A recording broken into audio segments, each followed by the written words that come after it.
Indeed, rats.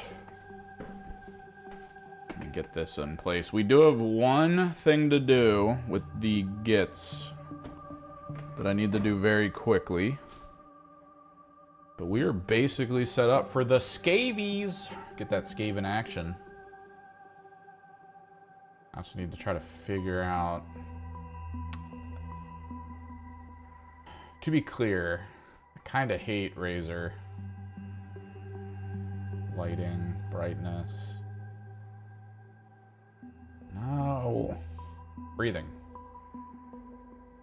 Purple.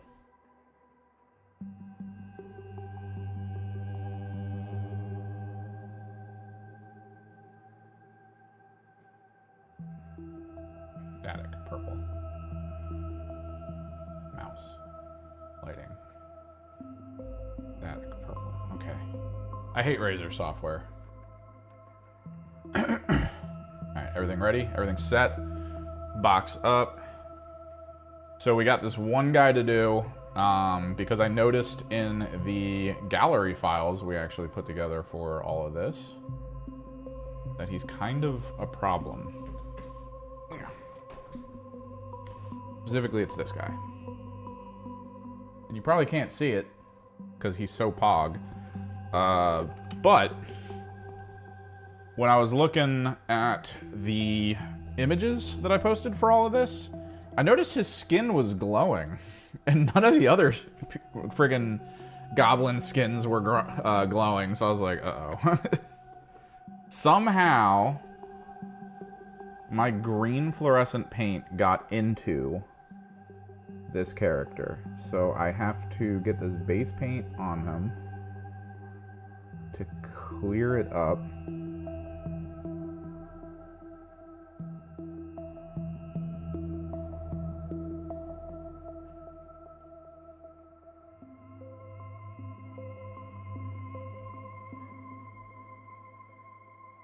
Cover up a lot of the issues.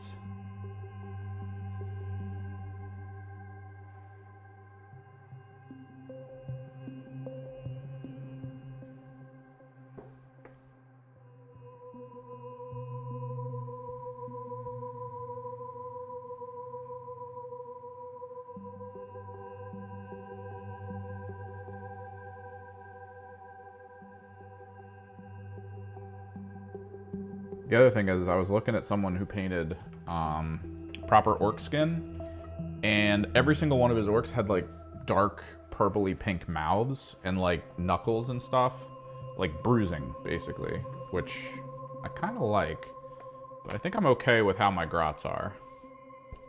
I'm okay with it. I'm okay because they're kind of simple. All right, man. It's so brutal what we're doing here. I'm gonna get this Vivid Vault back down.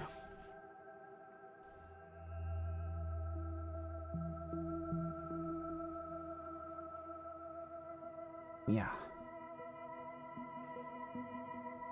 Get back in here, highlight some stuff.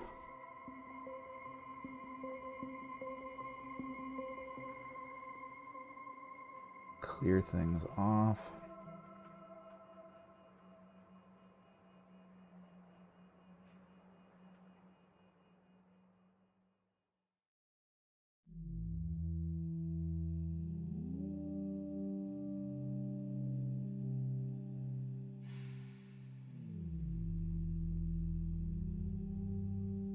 Boom, fixed. Ta-da! He'll probably still have a little bit of glow, but hopefully it's not anywhere near as noticeable as it was. Because, oh my god, it was noticeable before. It was so noticeable. Although, I technically never play in a green, under a black light, so it wouldn't have mattered. It's just, it's the details. It's the details. 3 of 4 teams done. 4th team beginning now. The idea. So I've watched. There's a specific content creator in the 40K hobby space who does. Where is it? It's gray. There we are. He does Grim Neon. He is a Grim Neoner. Grim Neon-ish. Oh, I gotta post that we're live. Ah. Box notifications. At everyone. Rats!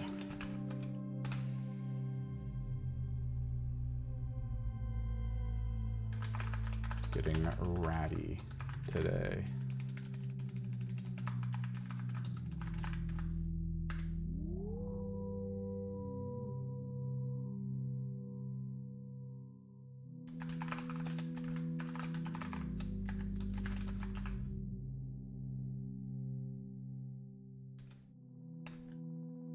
Post all.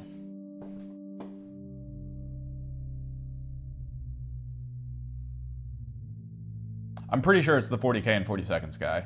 I keep seeing one of his videos in my feed where he shows his process as either airbrushed or dry brushed. Rats as big as men.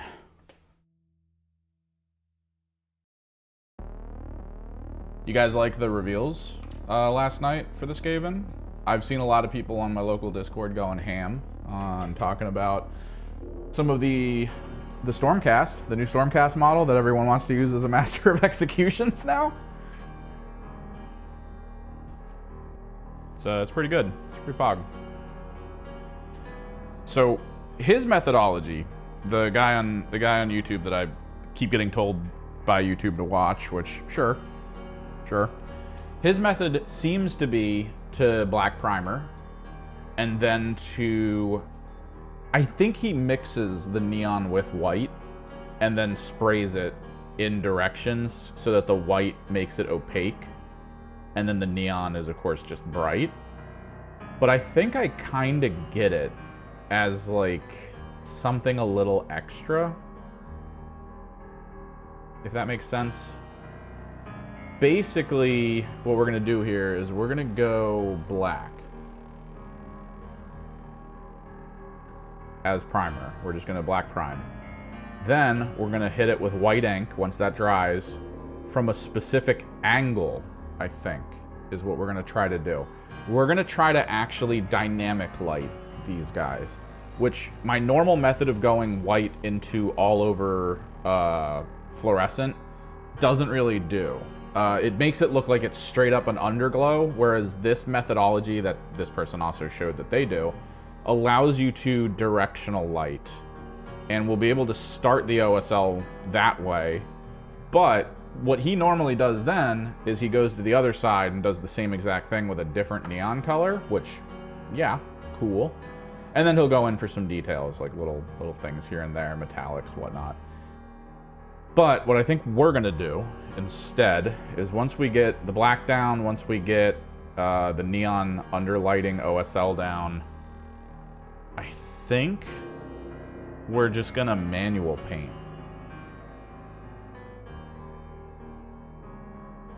I think we're just gonna go into the black areas, the surface areas, and we're just gonna render what we can. And I think it's gonna involve a buildup where I use a really dark violet that I happen to have access to as the baseline for it. And then we're just gonna go from there. It's either that, or I have this one paint that I've really grown to love to do kind of like the OSL render side of things. Where is it? Where is it? Here it is. This is a really good fun paint to run through your airbrush. Ellendale Violet from Fantasy and Games for scale color. It is an extremely dark purple, but it is still visible on top of black because it is very opaque. So we might airbrush the opposite side in much the same fashion as this person on YouTube does with neon. We might just do it with the dark purple. That way we already have the pre-established surfaces that are going to be rendered with extremely dark shadows. Whereas again, my system doesn't have a lot of dark shadows because it doesn't go to black. So I think this could be fun. Either way, I need to put this airbrush together since I break it down every single time I use it. I remember Vermintide being cool until it got really repetitive. That was It was a bit of a letdown for me early on because I loved the idea of it. My friends played it with me. It was great. But then, like, after a day, we were just like, huh.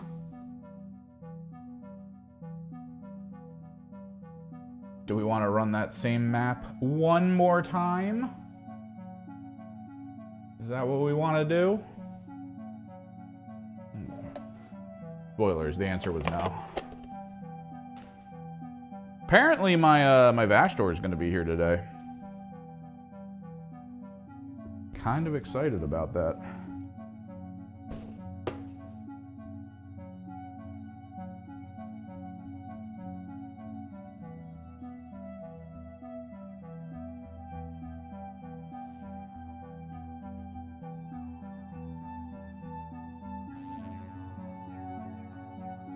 Dude, rat monsters look cool.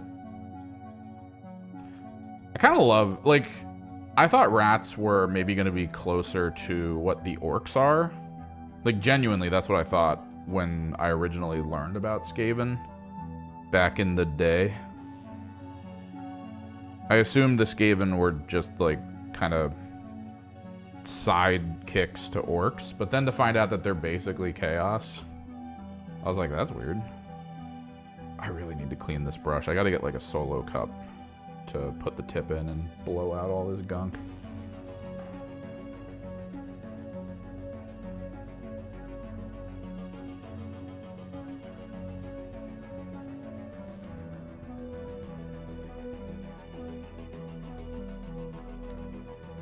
Yeah, I mean, it was cool, but like, I don't know. I loved some of the fights. But I know one of the big things people complained about. Here, we're gonna turn the airbrush on so that you guys know. Let me actually set a couple things up. We're gonna spray it about here. So let me focus. There we go. So like, one of the big criticisms. There we go, airbrush. That Vermintide got was that the melee made it feel like very meh. Because that's the bulk of what you're doing. It's why I loved playing the Sorcerer. Because that was shooting. Like, you're just throwing fireballs and lightning at stuff, and it felt really cool. But the game really came down to, like, who your frontline was and what they were doing for melee. And that kind of sucked. Like, I played a melee for a little bit, and I was like, this is really boring. Like, you're just up front blocking, pushing, and I was like, ugh, I don't like this.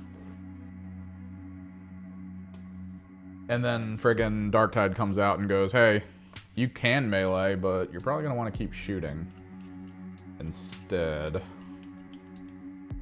And then, of course, I rolled a Fanatic because I love melee, apparently.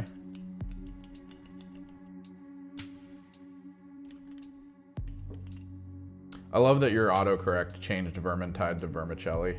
That's fantastic.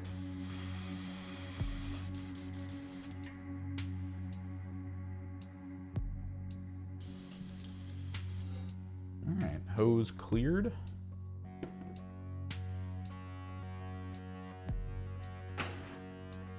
Vermicelli. I think that's what we call Skaven from this point forward. The Vermicelli. That could be one of our channel inside jokes. We're painting Vermicelli today, everyone.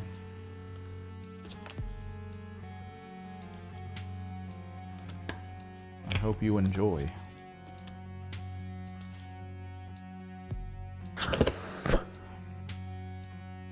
Had to blow up this glove like a balloon.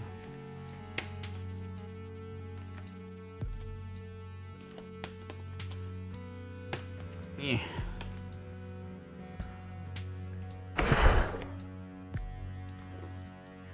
Latex glove, why?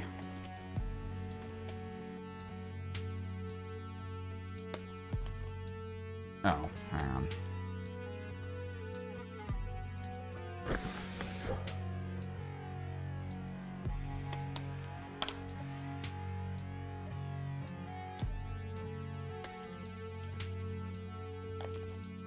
So what do we think the 40K reveals are? It looks like there's a new Psyker model for GSC, which I think was a rumor we all heard about.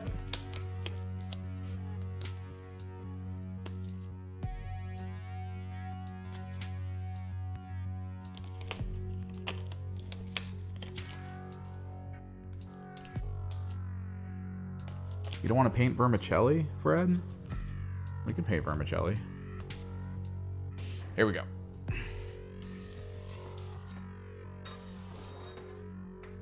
Steino Res.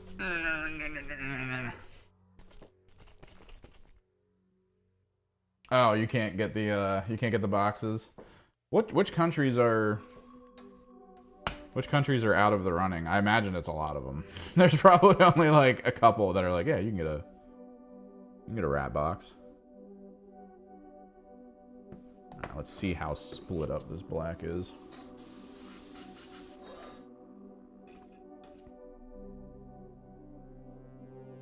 Spike Claw.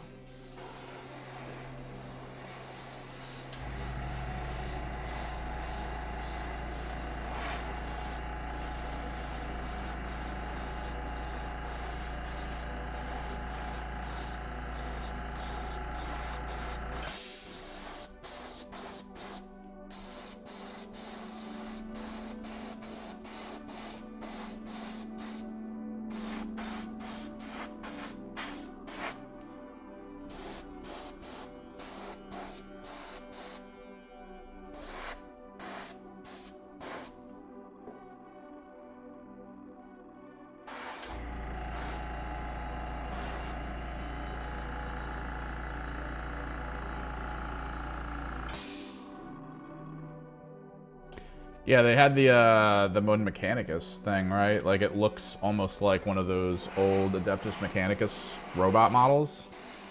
That was in the silhouettes, it looked like.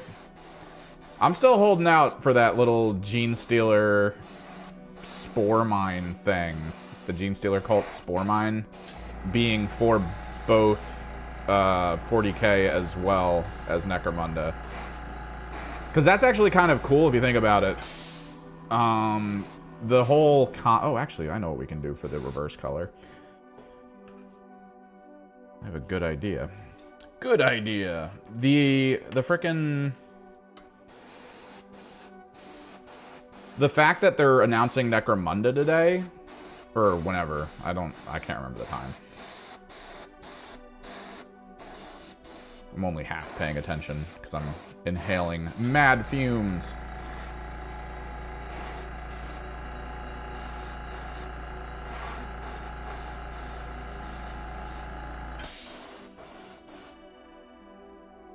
Perfect.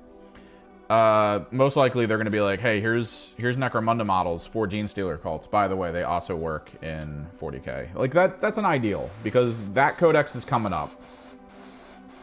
Looking forward to it, even though I'm also, you know, working towards building a Chaos Space Marine army out of 1,000 Suns that I have. Because, like, Cabal points are cool and all. I kind of want to just play a game.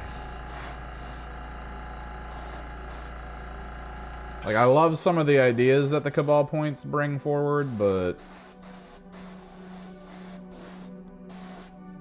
I'd really like to just be like, I don't need to do anything here. I will just play.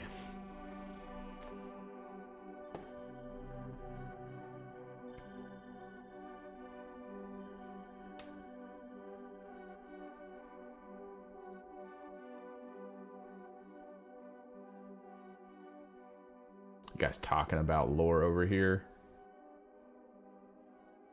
Nerds. Complete and utter nerds.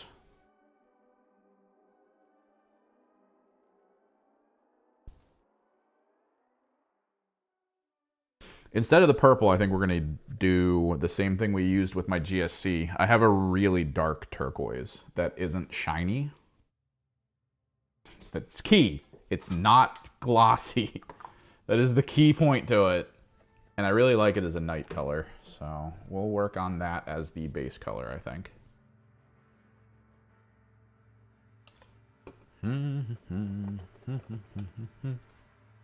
I'll probably record putting together and painting and converting my Vashdor to look a little bit more 1,000 Sun-ish.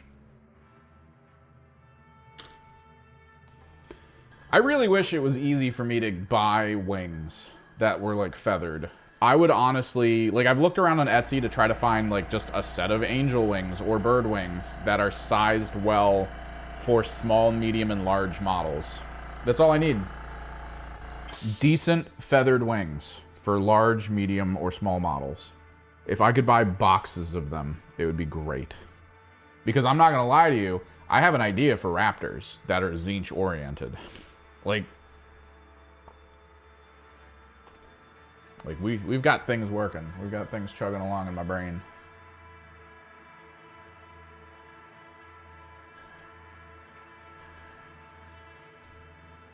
Call them warp claws. Yeah, we do need Emperor's Children. I'm looking well forward to Emperor's Children. Alright, so the plan here, now that we've got everything primed black and it's drying, and it's going to take a second, because that's how this works. Once this dries...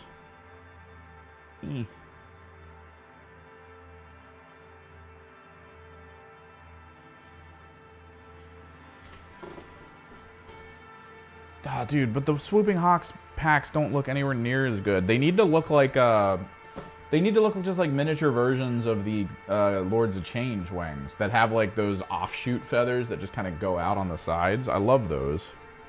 Those are my favorite. Step 2. White ink. We're gonna OSL from below the white ink.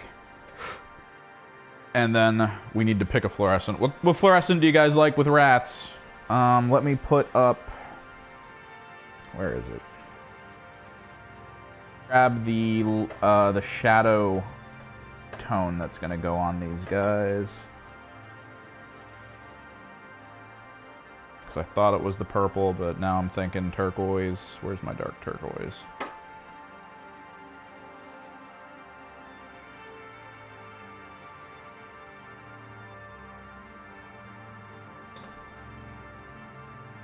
What, the giant wings? The thing is, the giant wings are too big. They're too big for Vashtor. I need smaller versions. If someone could just get them and then scale them down for me. I have checked a few ranges in AOS. The thing is, I don't want to spend $120 on one model. Like, there's a couple Griffin models. There was a box, I think, that had like 2 Griffins in it that I was like, ooh, those are really cool. And then it was way too expensive for what I wanted.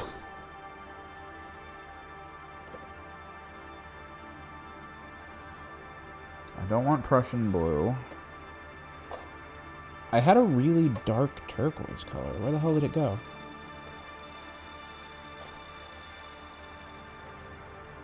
Not dioxin purple.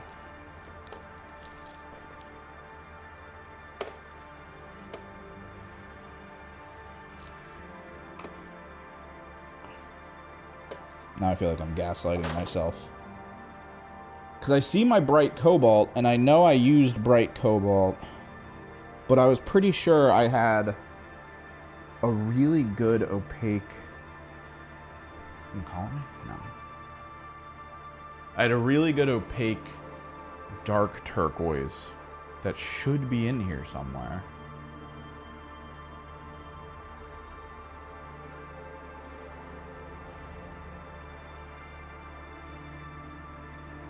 I have not read up the names. At this point, I'm just trying to get them painted from the Mirrored City. Like, I get anxiety when I have too much unpainted stuff.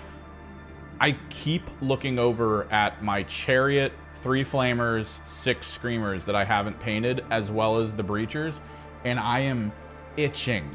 Like, part of my brain is like, dude, when I stop streaming, I should probably just keep painting, right? We should just keep going, right? That's how it works, yeah? And it's like, no, stop.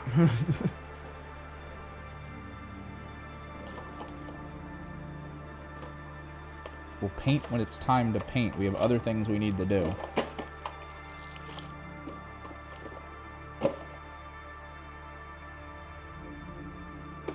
And now I'm getting 2 Warp Smiths that we're going to convert. Vashtor, as well we have the Mini of the Month Dark Angel Terminator that we need to convert to a 1000 Sun Terminator Sorcerer Lord. This is not the color, but I think it might actually be. Cobalt Turquoise. I think this is it.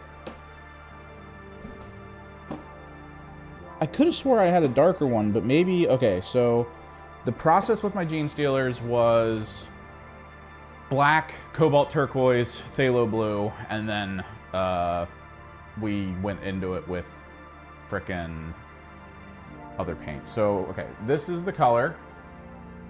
Which fluorescent do you think we should do? I think...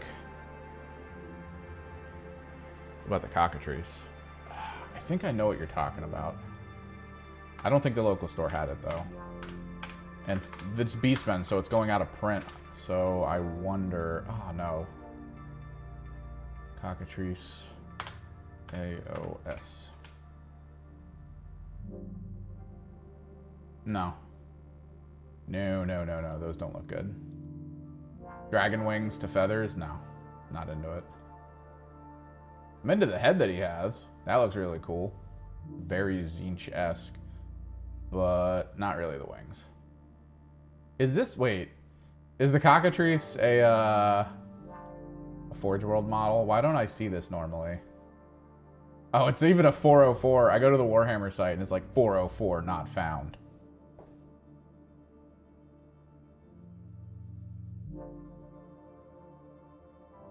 Let's see. Old World. Age of Sigmar. I feel like there were factions in order that made me go like, oh yeah, this would work. Because, you know, wings. It was whatever the winged faction. Aveneth or whatever. Avion. They had a couple things where I was like, those aren't bad. But they were also mildly expensive and it made me not happy.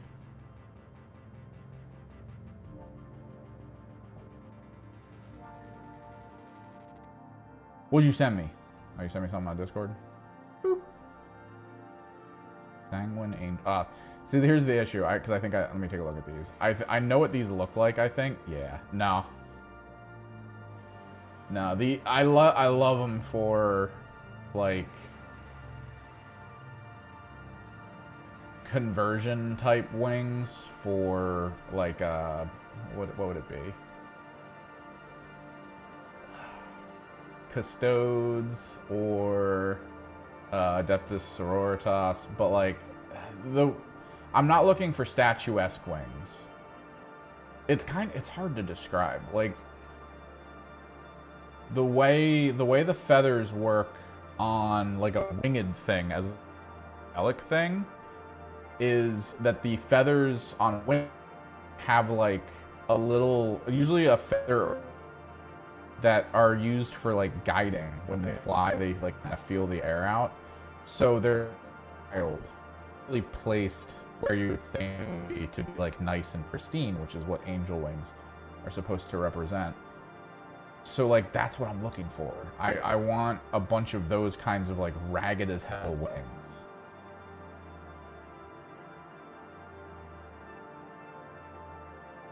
And I was pretty sure there was a faction that kind of had that. The closest thing I could show you is even actually from the AOS Disciples of Tzeentch. It's the bird on... Oh, here he is. Battle Mage on Griffin. It's the Griffins. The Griffins were the ones where I was like, ooh, these are pretty good. They're not the best. They're pretty good.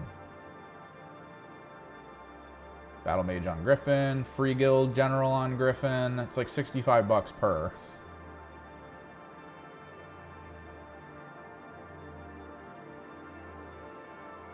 There was Talia Vendra was another option that I was like, that's probably not that bad. But that's 150 out for you guys right now.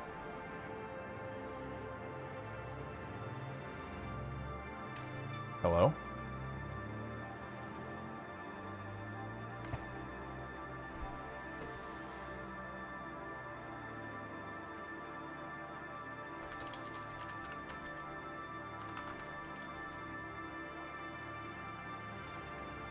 Is it still robot-y?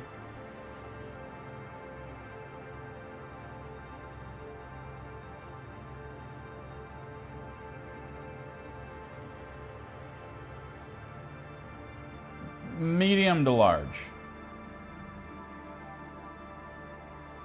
Wait, is it like just happening randomly?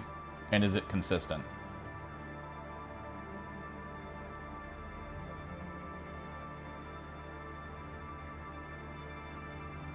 Because I am using I'm using a wireless frickin' lapel mic, and have heard passively, like I've watched back some episodes where it like pops occasionally. But if it's like going crazy, let me know, because I don't know how to fix that.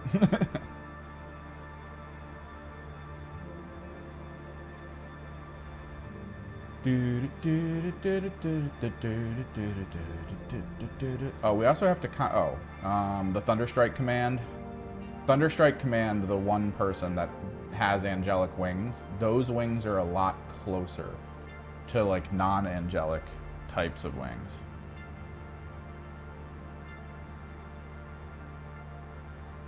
And of course, Thunderstrike command is out of stock. Is that one of the ones that's getting taken out as well? Like, it's kind of the thing where I'm just like, huh. Visit site. Those wings are a little better, but I don't know. The Puppets Wars one. They're also very small. The Vashtor size ones need to be bigger.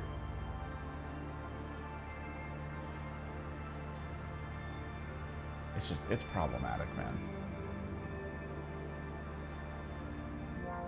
So weird. The Dawnbringer Daughter of Cain model, but she's a little small. I think the issue right now, though, is there's so much we need to do. So the Warp Smiths, I've been trying to figure out what we're going to do with them to make them more Tzeentch-esque. I'm trying to figure out how to make chain that's frozen in a shape.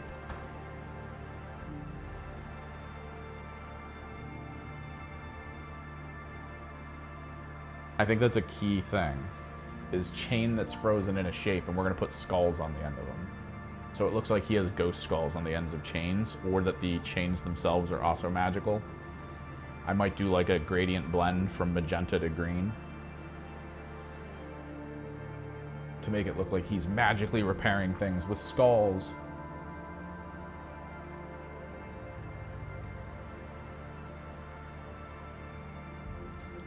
What do we need to look up? Color wheel, for reference, because I don't have it in my head. So we're using turquoise, which is between blue and green.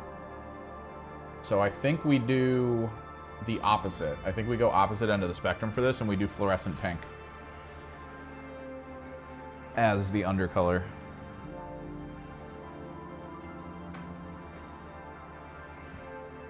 Is tomorrow the announcement day for 40K? Because that is pretty cool. I like that. I can't wait to see what they do for Genestealer Cult. Hopefully it's not a lot, because Genestealer Cult are my tertiary army, and I do want a couple things for them. Like, I do want to there's already like a list of things where I'm like, oh, I could actually use that. Part of me wants to, are they going to keep them? It's a struggle, man. Because I want, since I can take Brood Brothers, I want to take 3 of those self-destruct mini tanks. Yeah, we're going complimentary on this. It's this. This is the combo, I think. OSL, top-down lighting.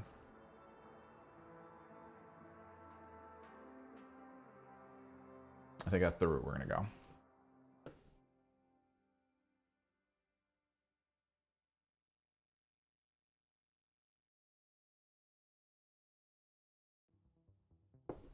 This is still a little bit wet.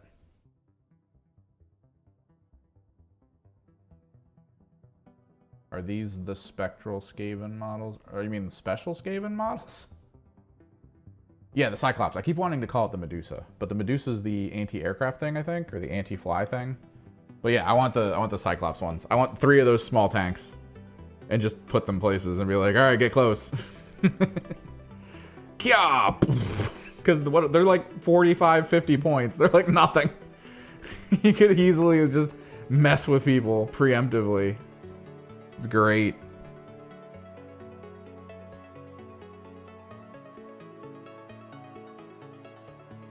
Like, all I need to do is not take one of my Talon snipers, and I could have like 2 of them or something. It's so stupid. I love it. They're fun. It's a fun concept.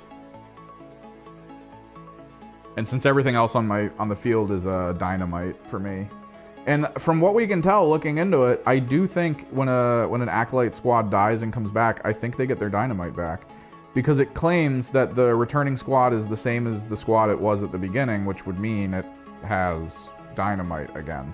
They changed the rules for it, because the original rules stated that if they used things or they were out of stuff, they wouldn't come back with it. And then they took that out of what it said.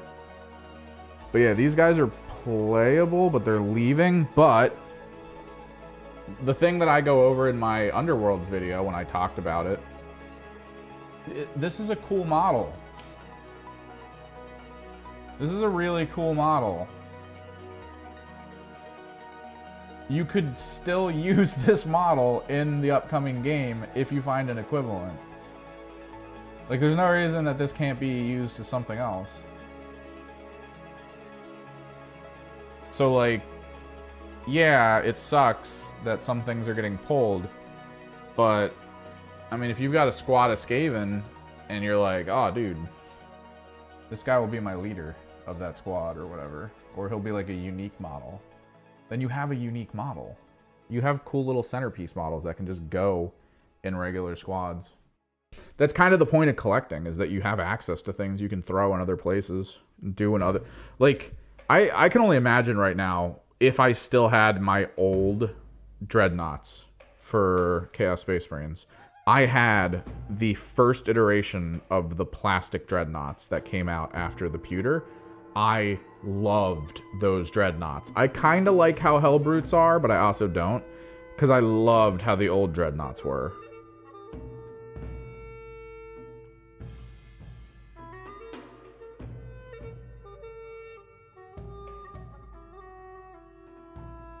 No, yeah. Some of the full-blown rules for Underworlds teams are insane. Ephilums, you need a frickin' PhD to handle Ephilums in AOS. Because Ephilum's rules in AOS is literally, you have to have... This is memory. I'm going completely off of memory here. You have to have... you have to have a squad on a objective near you. You can then teleport that squad to an enemy objective if no enemies are on it. There's like a couple things that have to occur in that situation, but Ephilum can basically go, alright, I'm moving the squad over there. That's crazy. Like, there's not a lot of, like, outside of what, the tree people, there's not a lot of rules that allow for that to be a thing that just occurs. And Ephilum's is like, oh yeah, let me just drop this over there. Let me just make the... Outside of that, Ephilum's is hot garbage. But the Ephilum model, I think the base might be wrong, maybe. But she is a, what are they called? A Gaunt Summoner. She's an on-foot Gaunt Summoner. I don't have an on-foot Gaunt Summoner. I have her, and if the base is the right size, I have an on-foot Gaunt Summoner. So, there we go. I don't need to use her demons. I can instead just have an on-foot Gaunt Summoner if they're really good. I have a flying one, though, and flying ones are awesome. Because they have a... They're the ones that allow me to deep strike squads onto the field. I can put 2 squads into reserve using that character and then just dump them on the field in front of people. Which is fantastic.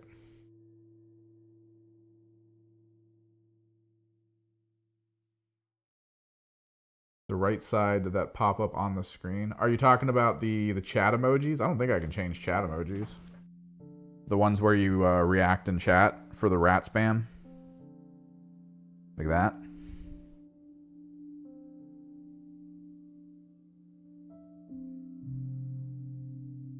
I'm pretty sure YouTube limited it. Because I imagine most channels would be like, frickin' eggplant or something like, you know, the standard memes.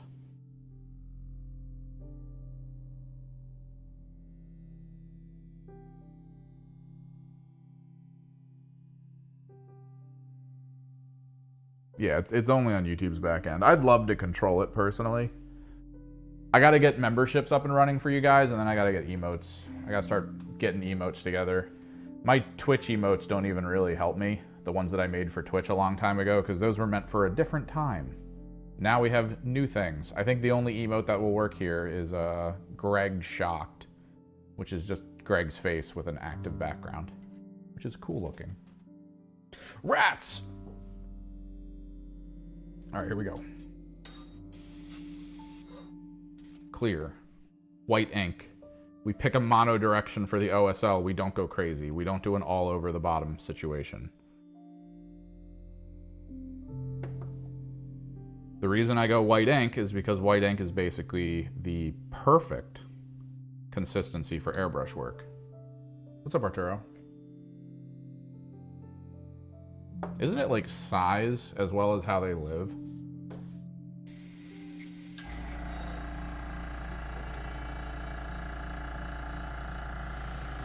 So you look at a model like this and you're like, all right, where's the OSL coming from? Let me take a look below. There's really no one point. There's like some crevices over here, which we could maybe consider from, but I honestly think for action posing,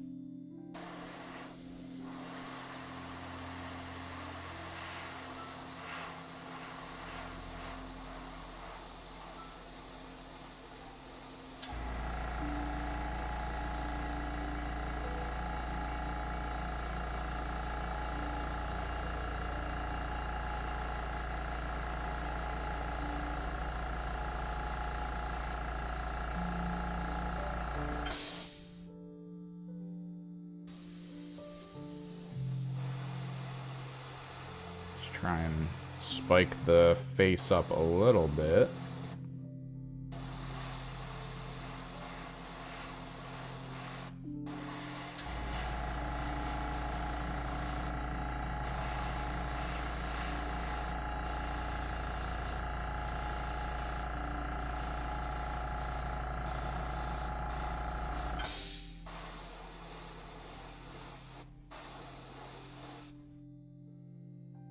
Behold.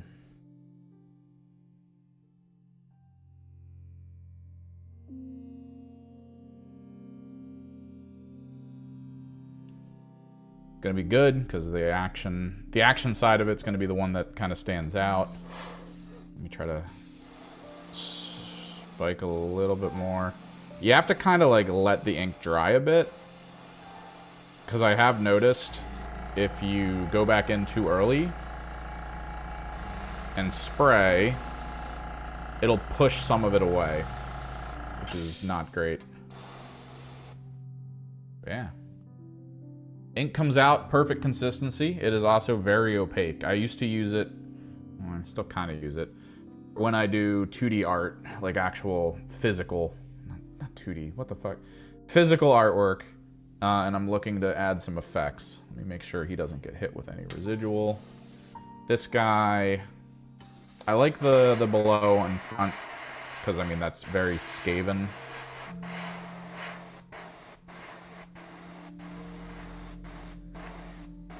It's very scaven to lean forward.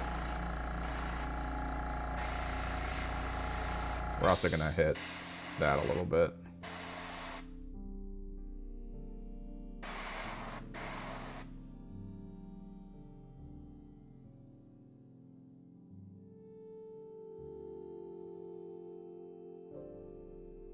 Like, look at that. Look at that pose.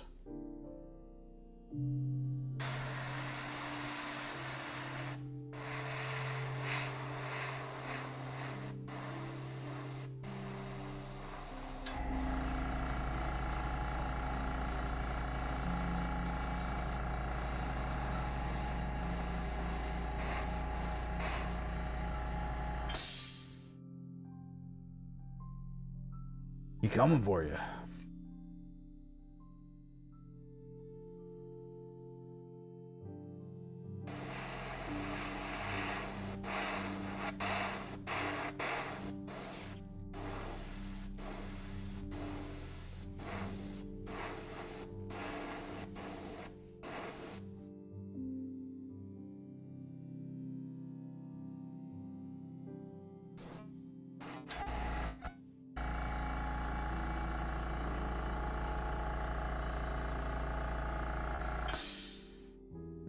Sure, we've got all the components as bright as I possibly want. Spike some areas up a little bit. I've put way too much white ink into this container. Ah! Gloves. Stop. There we go. Although it should be said that that's probably going to bite me in the ass, because we're going to hit it top down with the turquoise, and that's going to go away. We're probably going to have to redo it eventually.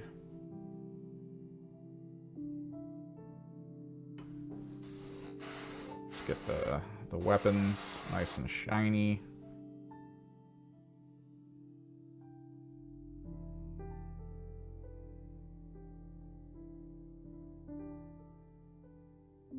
Maybe. I got a lot going on right now, and I need to make videos. Is a big thing. But I don't mind playing. I could probably record a bunch of it and be like, Discord, Kill Team League. It's just, I don't know. There's something about putting it in digital that makes me like not interested in putting it on the channel. Maybe if I can assess it in a way where I make it look like it's part of the overall like ship lore. Maybe there's just like a screen. My character's watching it and talking about it or something. I don't know. No, they do look really good. I'm not a Skaven player, but there are maybe 4 Skaven players locally that I know of, which is weird to say out loud because I feel like in the local group, the common concept is a bunch of us have AOS, but none of us play AOS.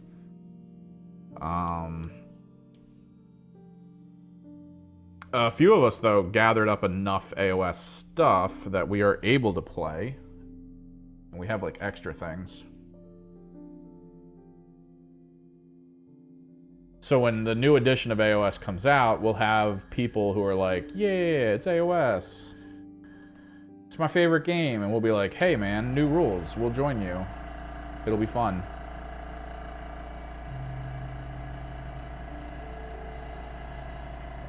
Is this not draining? Oh, it is.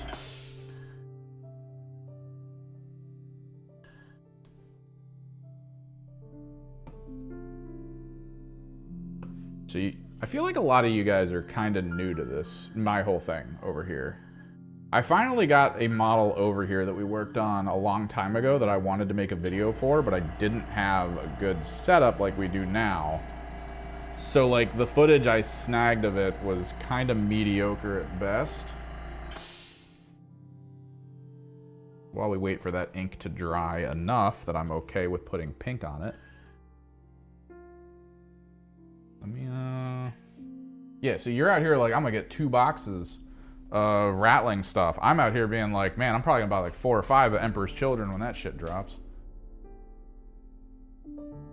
Hopefully he doesn't fall apart while I'm moving him.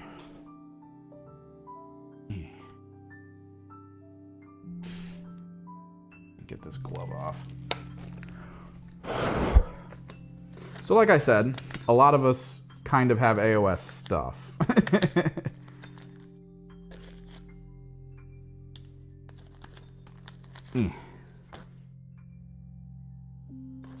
Like we've been ready for AOS for a while now. There was a league that actually went on at one of the local stores for AOS to try to get people into it.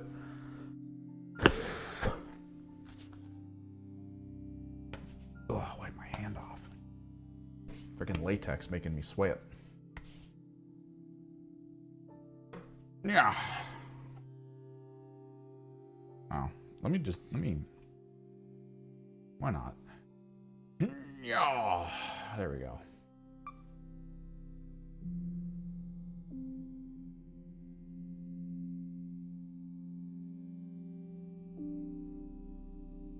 So this guy was fun.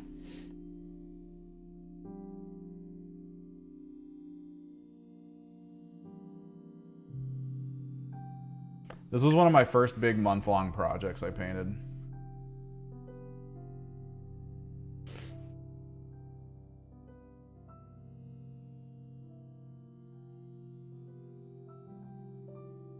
He was wild.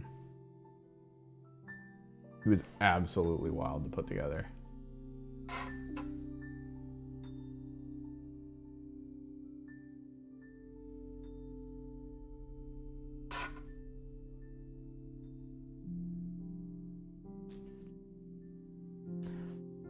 I kind of loved it when I first got him, since all of the stuff I've seen for this Archeon model was like, yo, the dragon is basically stone scales and then flesh, which crazy when someone told me that. I was like, oh my god, a flesh dragon? Let's go. This was kind of the birth of my underglow technique that I use.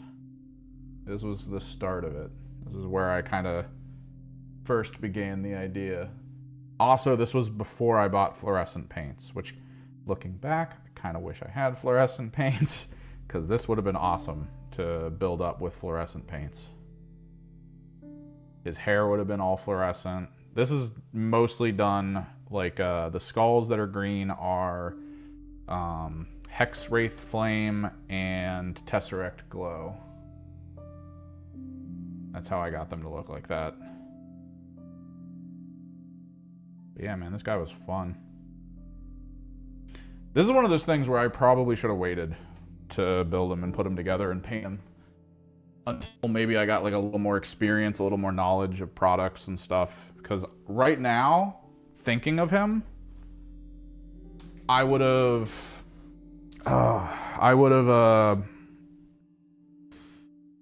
definitely would have sub-assembled him. The weapons, the hair would have been made to glow. I would have done mostly fluorescent paints. Now that I know about how to do capillary work with the white stuff. Oh, geez, Anthony. I loved Diablo before Blizzard changed, but that's a whole other topic.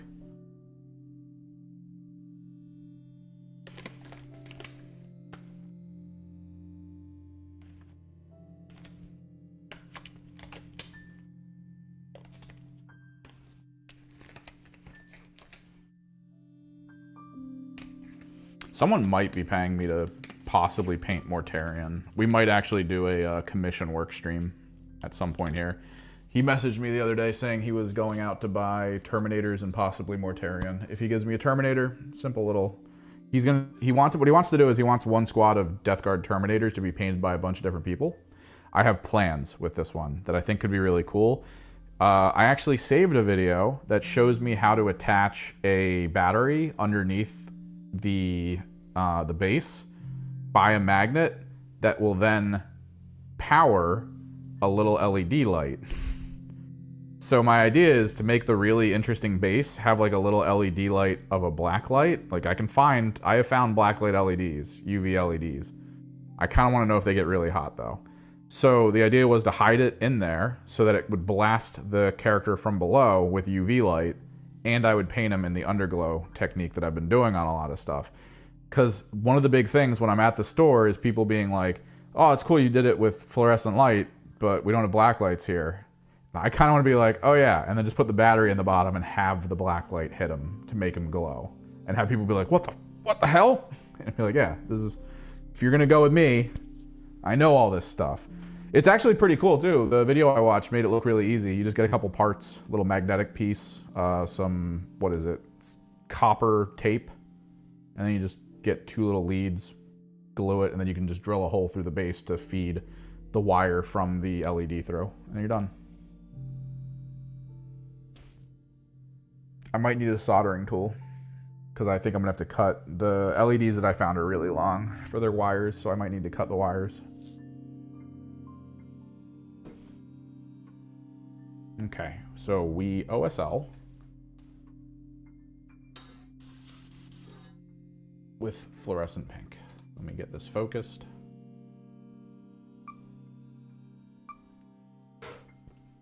It's a cool idea. And he might make me do his Mortarion. Which, if he makes me do the Mortarion, we are 100% doing the under part battery. Get a nice, maybe 3 or 4 UV LEDs.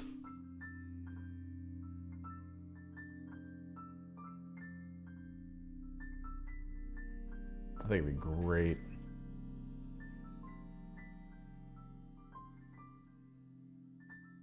Okay. Pink is in the pot.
So simple. So simple yet so beautiful.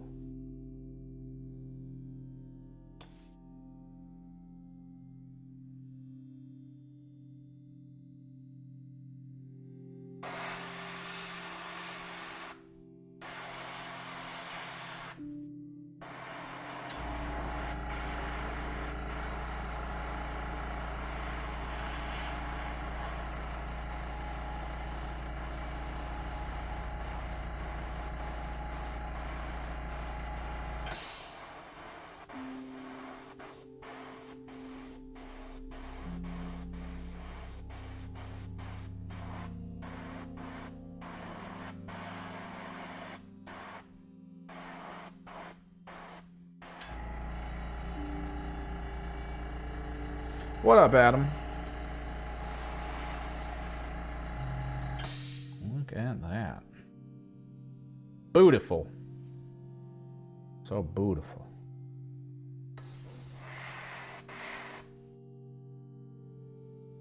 Make sure.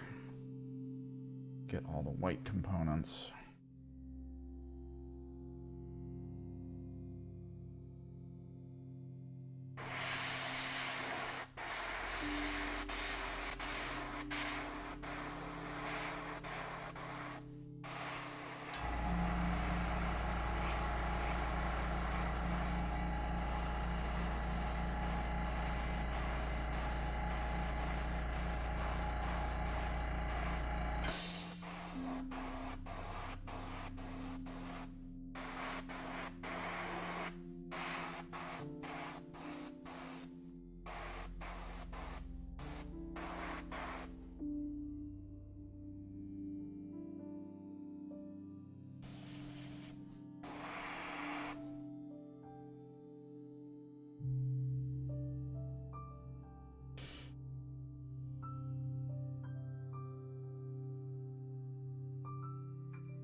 I know people have pointed to the one dude with the axe that's facing downward as a pretty good model. There are a lot of details in them that look better, which is kind of weird. There's been a pretty big and consistent community right now in the YouTube space, I guess, of people complaining at how detailed the Games Workshop models are becoming. Which I kind of understand, right? Like, if your goal is to just get stuff on the table and play, the last thing you want is to see a model that's like, hey man, if you want to actually paint this, like you want to be serious about painting this, enjoy like an 100-hour paint session for each squad you purchase. Guaranteed.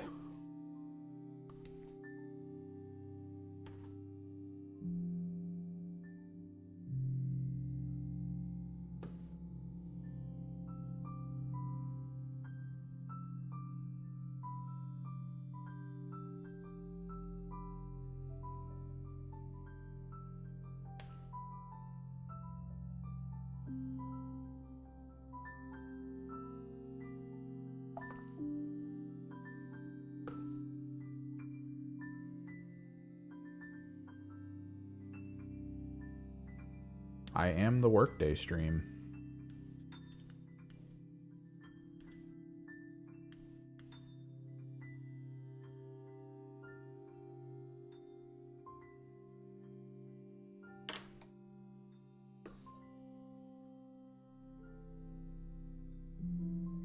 Yeah, like, I've looked at some models where, or some armies and models where you're like, why is this detailed?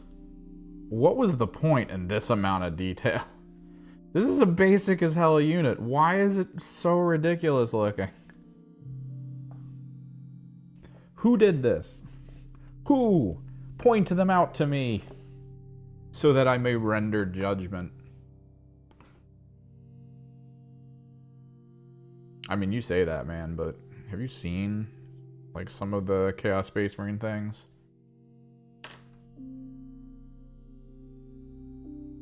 The level of obnoxious with all the spiky bits. The fact that some of the spiky bits are also like recessed into the model. So like you'll have an armor plate with like a tiny thorn spike coming out of it somewhere.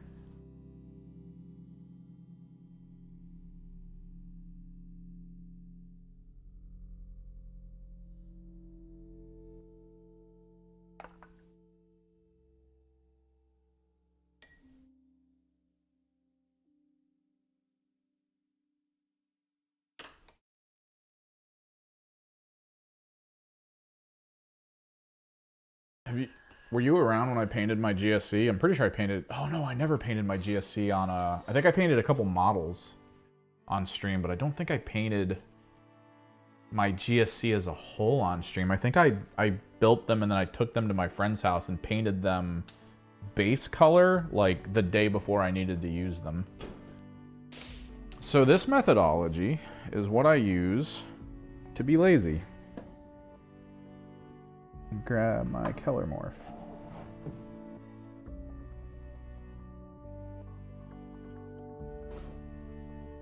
Ta-da! Lazy.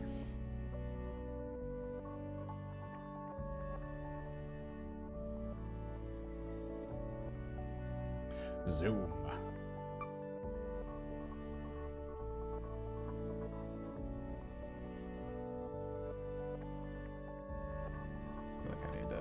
Readjust some lighting here. There you go. So this was entirely like OSL with some minor detail. And then what the fuck? What's that word? Stencil. There we are. Behold my GSC. My half-assed GSC. Because I wanted to play them, but I didn't want to paint them.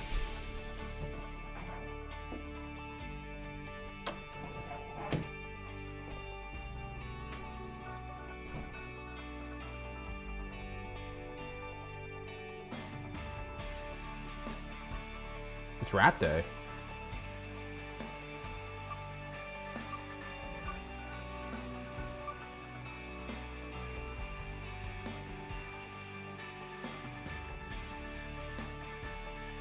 Okay, so now the goal is from the side that isn't OSL'd.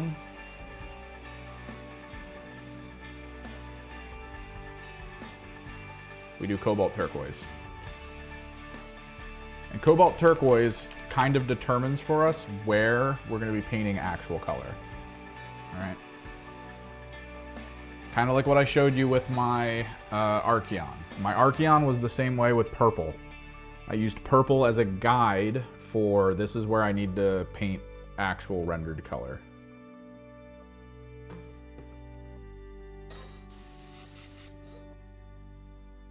The reason we're using Cobalt is because of all the high flow paint that Golden releases, most of them are very glossy because the chemicals needed to actually make it work make them very glossy. So Cobalt is fairly matte. There's a little bit of a gloss to it, but for the most part,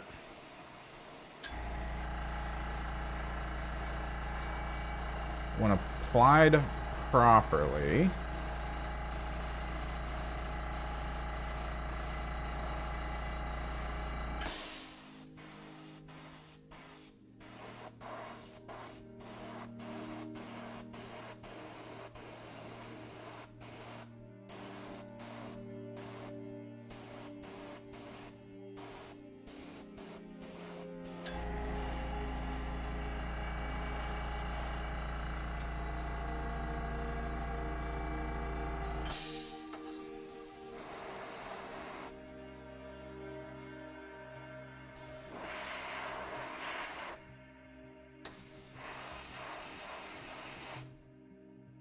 behold. And this method, this system and method we're using here, because I'm not actually fully committing to a flat... I'm glad you guys like what's going on here. I can get more videos to you guys, but I figured doing these in between were pretty fun. But yeah, so because there's black now, it goes from Cobalt into black into the light, which it looks, in my opinion, a lot better than my normal approach. So this makes it for a good start. Like, this is now the flat, the base of what we're working with. The Cobalt shows me, hey, you have to paint here. So if we decide the cape is going to be red, I'm painting layered up from dark, whatever the dark red color we use is going to be, to red. but we try to leave a little bit of the cobalt in as kind of like the shadow color.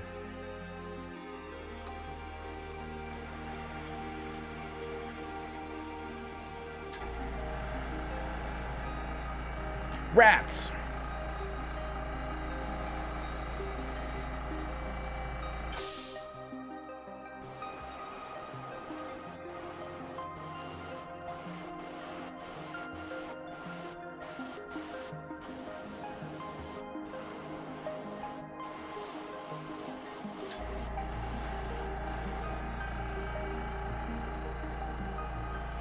And like we talked about, I do, like I said, YouTube keeps showing me the guy who does Grim Neon, where all of his 40K models are basically 2 hits of neon. I love it. But this approach is kind of a halfway point between wanting to do Grim Neon and wanting to actually like, paint a model fully red. Which I like. I like that there's breathing room for both in this technique and system.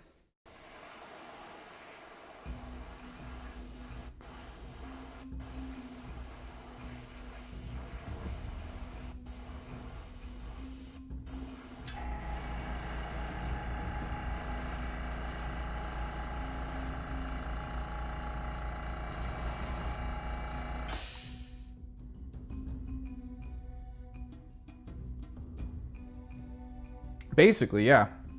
We could finalize with the red as well. I gotta look him back up. He's the guy that does like 40K. No, he's not the guy that does 40K in 40 minutes. Which was... YouTube keeps requesting that I watch his stuff. So let me... Mute tab. Home.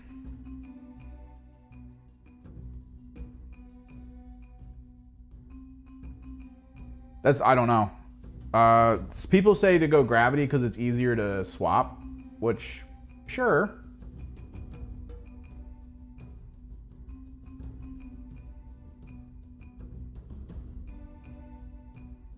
I'm trying to find him. He might be in my history because I did just kind of watch one of his things.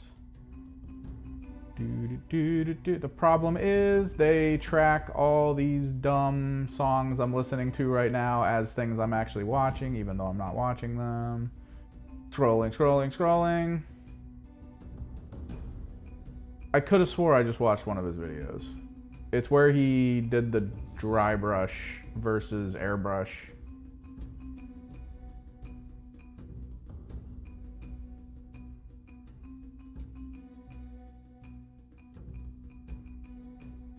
No, why do you do this to me, history?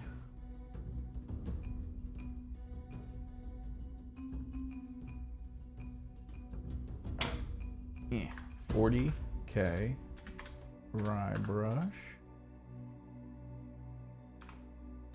versus airbrush. If I get all the keywords in one spot, maybe it'll put me directly into...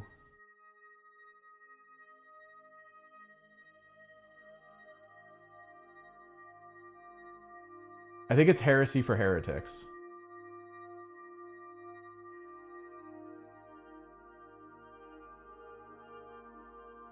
Yeah, Heresy for Heretics. He does a lot of like pure Grim Neon.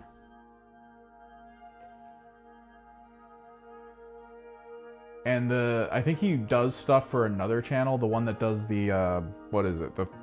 The Battle In or whatever, the shorts that you guys occasionally see where it's like 100 Poxwalkers versus Abaddon, like that kind of stuff. I'm pretty sure he paints mostly for that. I think this channel is more his channel specifically. The Heresy for Heretic stuff.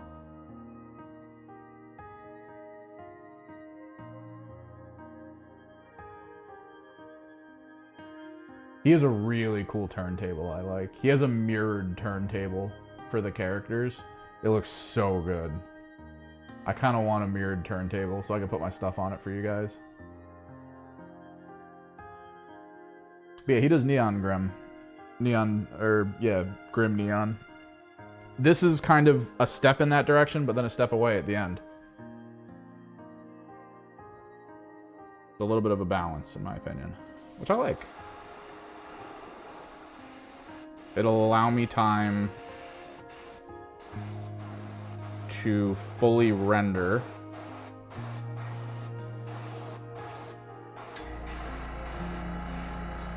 some color on the models.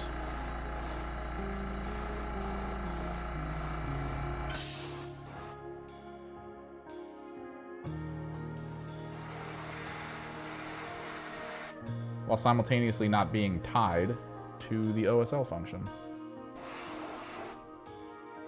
And there we go. All rats, based and ready. Gotta clean my airbrush now. Then we can get into it. I can show you guys what I'm talking about with the application over top of the turquoise as like a render that you want to do.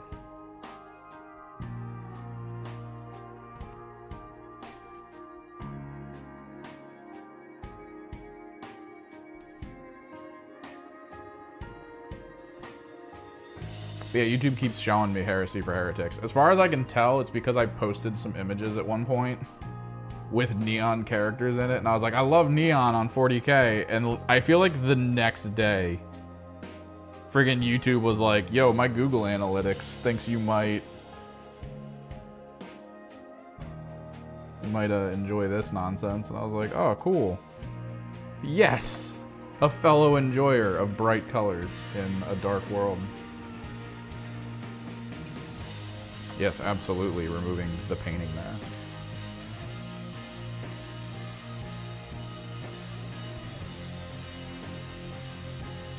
I'm not at all doing what Miniac does on his live streams where he airbrushes things without a mask on. No, absolutely not. It's not what we're doing here.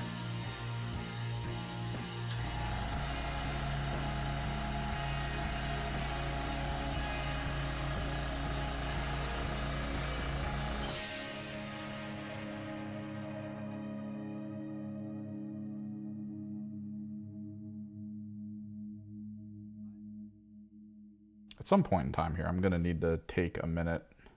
I gotta get a solo cup because this smells really bad, and I don't like that. So I need to get a solo cup that I can put this in with the cleaner and just air rinse it out. Actually get it clean. Probably take the nozzle off of it, like the little bit, and just clean it out with friggin' cleaner.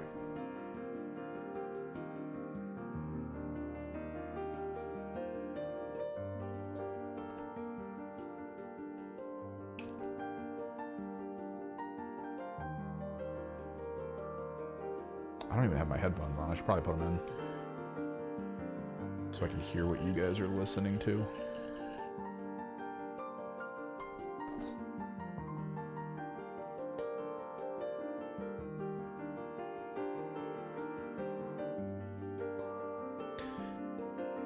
Well, I know the guy on Heresy for Heretics. Oh, well, yeah, I don't know. I know most of the channels. I've seen them.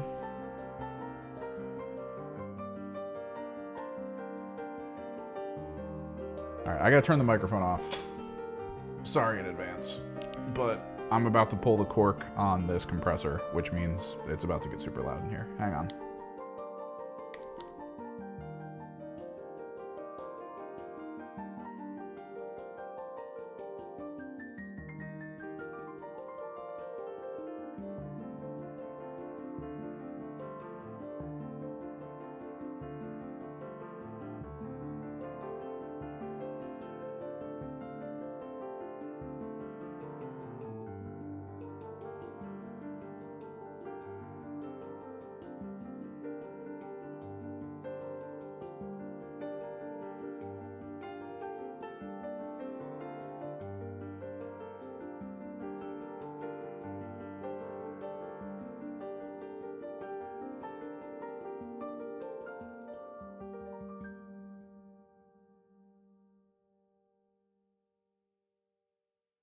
Boom.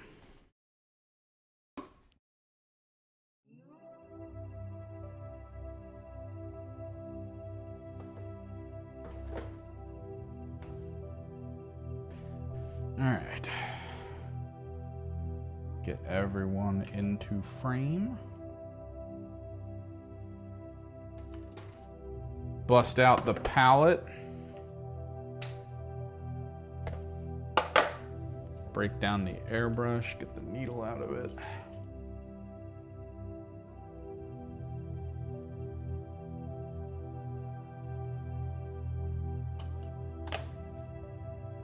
But yeah, I don't... The store near me only sells... Like, they stopped selling gravity feed and started selling only well-based airbrushes.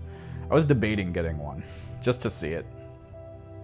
Because I don't know. I've actually never used it. But everyone I've talked to was like, no, you got to do this one because it's easier to clean. Because I think the trick with the gravity feed is like you dump out what you didn't use, right? You then put cleaner through it, run the cleaner through it, and you're good. Whereas with the well, from what I can tell is you have a container, you have the paint that you want to use, you use it. Now, if you want to clean it, you remove that container, and you have a container with cleaner in it, and then you do that.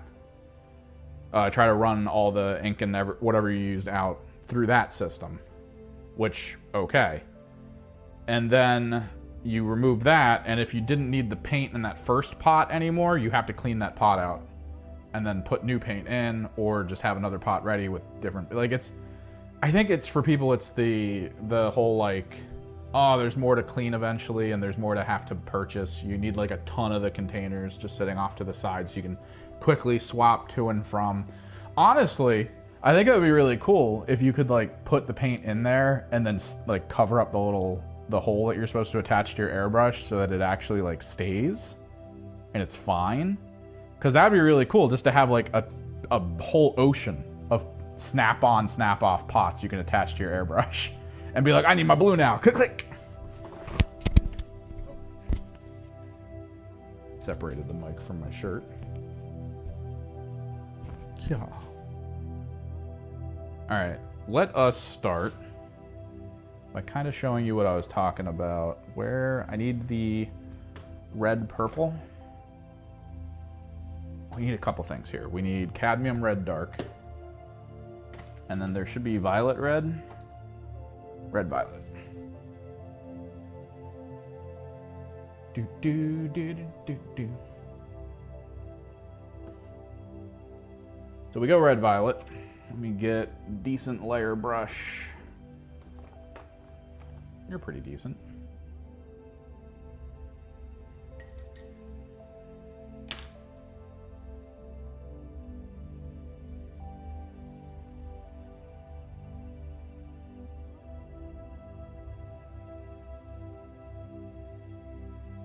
Maybe. Like, I think it'd be... If I had way too much money on hand, I'd probably go container. And it would probably be for the very reason I said. I would probably own just a metric ton of containers. Let me try to pull this light over here. I feel like you guys don't get enough light on camera. I think I know why. Hold, please.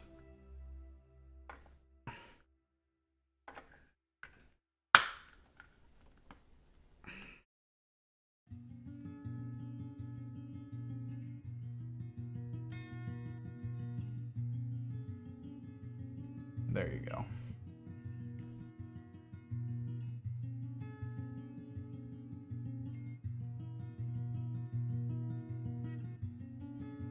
So we're going to use some So Flat Matte for this. But basically, if we're talking about painting the cape, we kind of just pick areas where I'm like, oh, there's enough room there, right?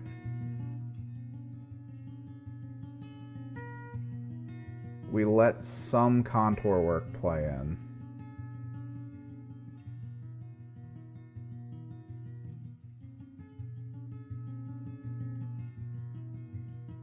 Because the contour work will have the turquoise.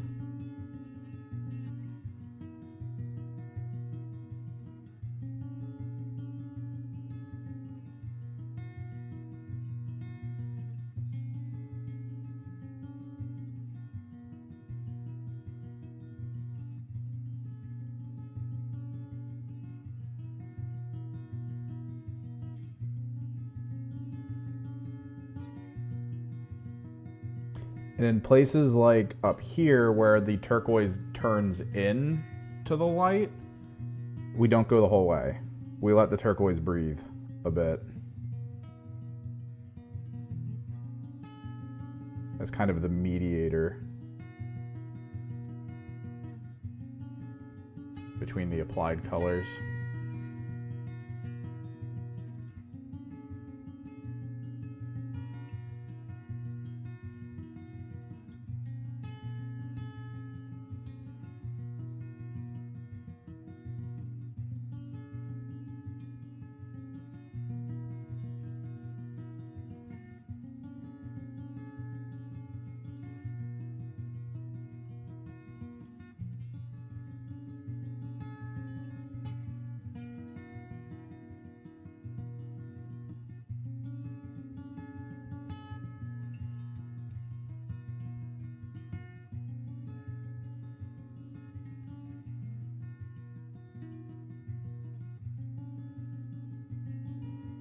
Greg, go check it out.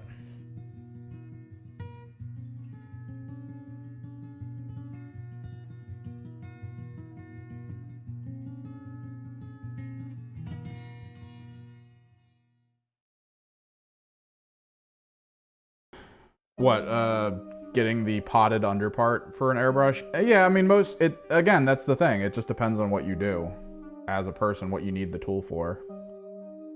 Like, for me, I'm starting to go back into models, depending.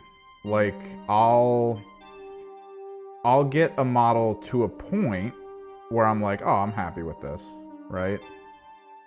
But then, like, the Gits we just finished, I got them to the point where I was like, I'm happy. And then I went back in and I OSL'd, which, I mean, that's what you would want that airbrush for. And I'm starting to realize there's like cool things you can do with an airbrush for like general effects. And if you can live do those effects quickly, like if you can just very rapidly get to the point where you're able to be like, oh, I need this effect. Boom, boom, effect done. I think there's value in that. And if the airbrush being a faster method to apply it is your way of getting there, and needing to be able to basically cycle in and out of different things pretty quick without really the need to have to go back a lot and, you know, clean between every use of every color, I kind of think there's value in that.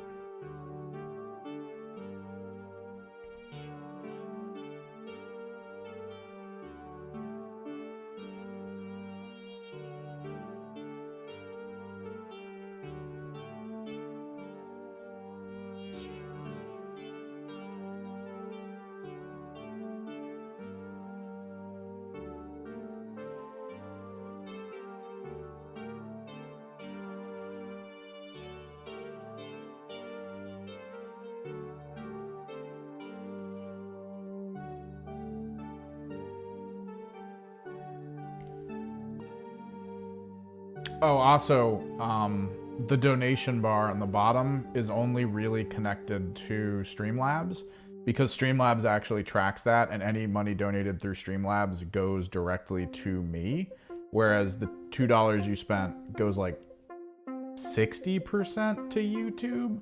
So it's like harder for Streamlabs to track exactly what's going in dono-wise, but like whatever money I get off of this is most likely going to be added in. So even if this, the dono goal doesn't actually make it, there's probably still a chance that I'm actually kind of happy where I am.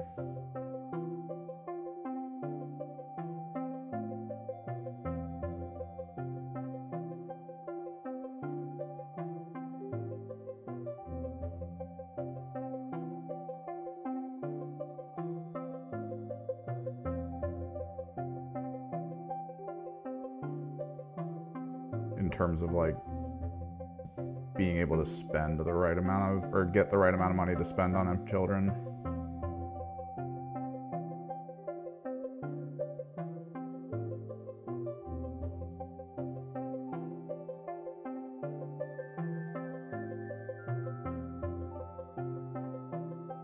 That's fine. It's fine, Shammy. It is what it is.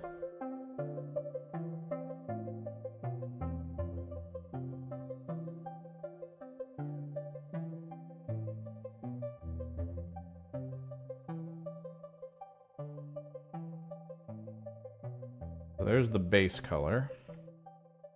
Purple violet.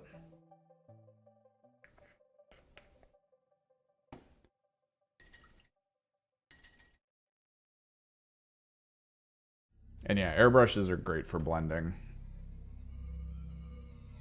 You can do somewhat of a blend if you utilize dry brushing and such, as well as like wet on wet blends and things. But like, I don't know, airbrush blending feels just more efficient for a lot of people.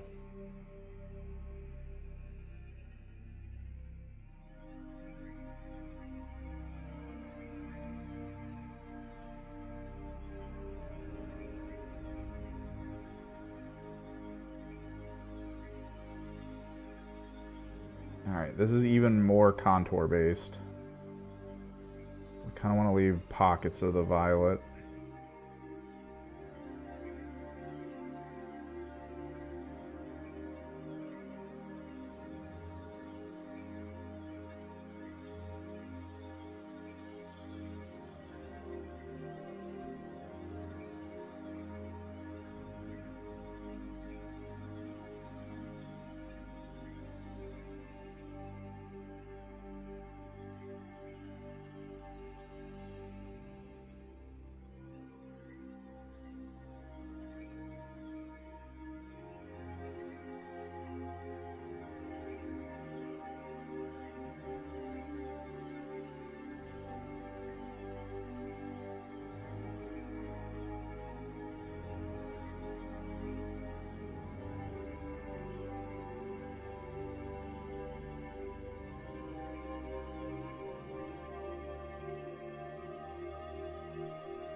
Yeah, I think this is going to be the methodology we're going to use on Vashtor as well.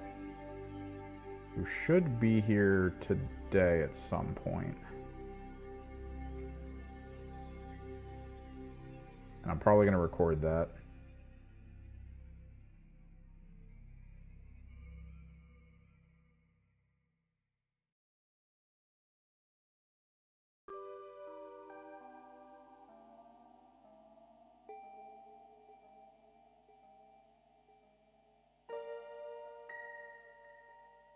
Rats! Play against with Plague Marines? Anyone with speed. Because if someone can outmaneuver and rotate you, like, all your survivability and damage doesn't matter, right? Like, that's kind of the core of it. If you're not able to outscore your opponent, you're going to lose. And if your opponent is able to go, oh, you're going that way? Well, I'm on this side of the board now, and I have all these points. Because you don't have numbers either. Even with the Plague Bears, even with the Poxwalkers, like, you just don't have the numbers to really deal with decently fast, numerous units.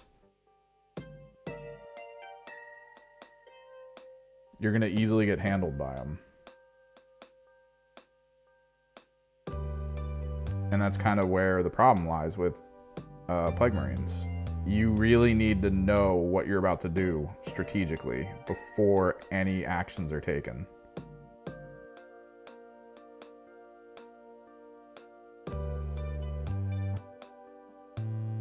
You got to have that plan already preset. You got to know which units you're willing to sacrifice to prevent opponents from getting points. Because that's another big thing. You need, if an opponent is on a objective and they're going to get points and those points are going to make you lose, you need to have that answer, right? You need to have the way to be like, nope, I am now going to prevent you from being able to do any of that. and therefore I win. Like, you need that moment, and it's very hard to have that moment with Plague Marines.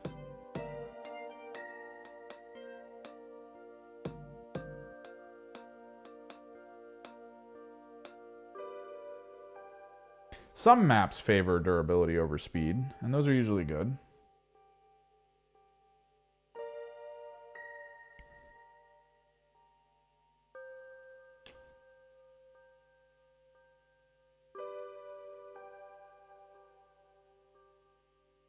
But not all of them. Not all of them. Let me go for a smaller layer brush.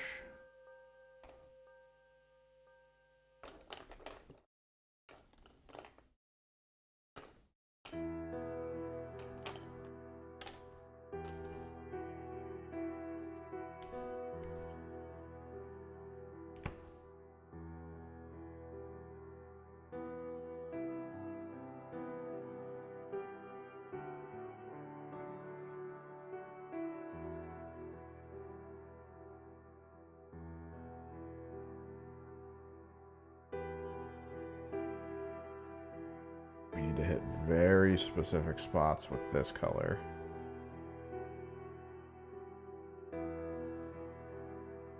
Very specific.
I think he's doing Index Death Guard.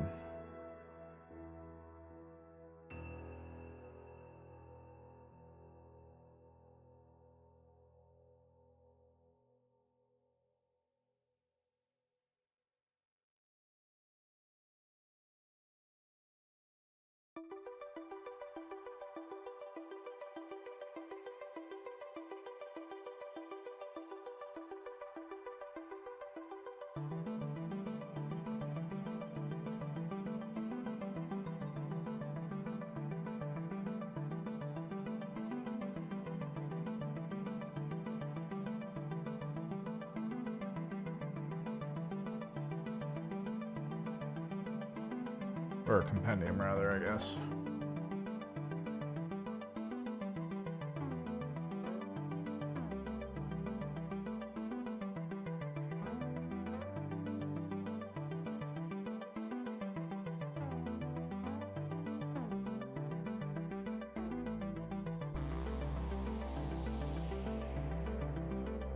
A lot of people prefer Bespoke Legionary with the Nurgle keyword, which you can use your Death Guard models for.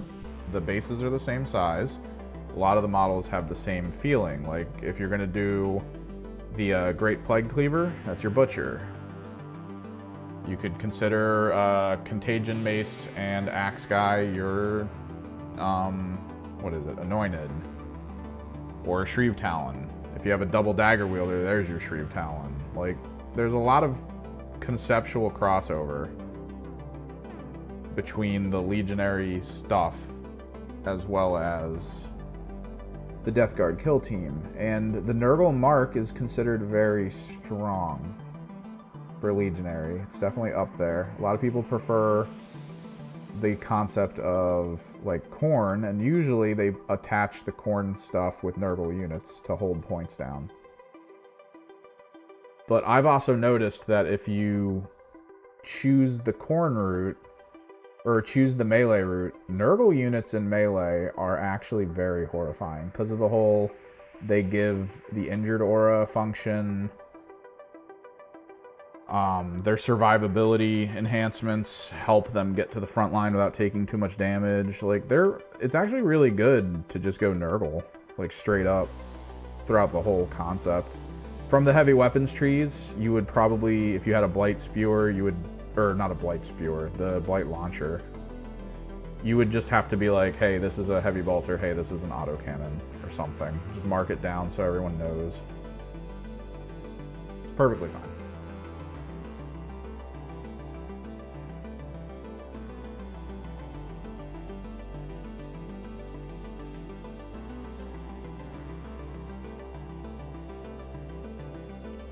Behold the cape. So, if you said you're going to an event, if you're going to an event and everyone's playing like a bunch of bespoke teams or something, like you could probably get away with playing a compendium to at least get a feel for it, but then maybe assume that the next time you go, you want to maybe bust out the Legionary. You don't even need to change models. You're good.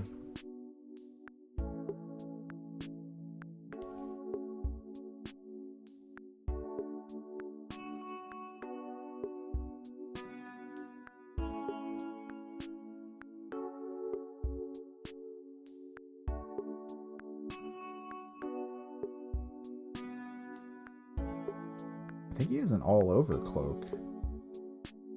Like a coat.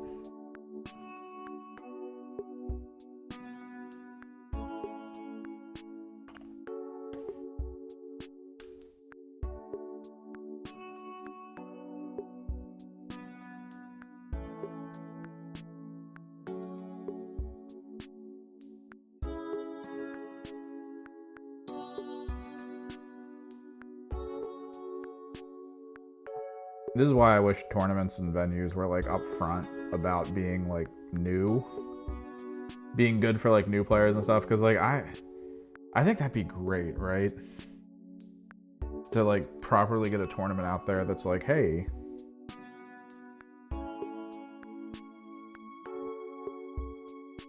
you know, come practice here.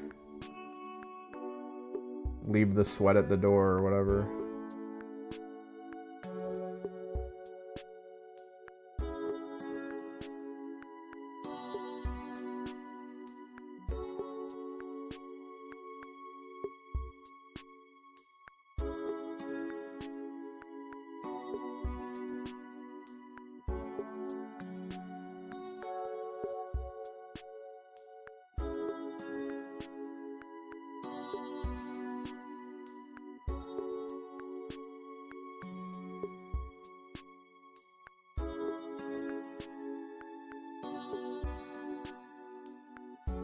I get that casual matches are probably the only place to not take something that's sweaty.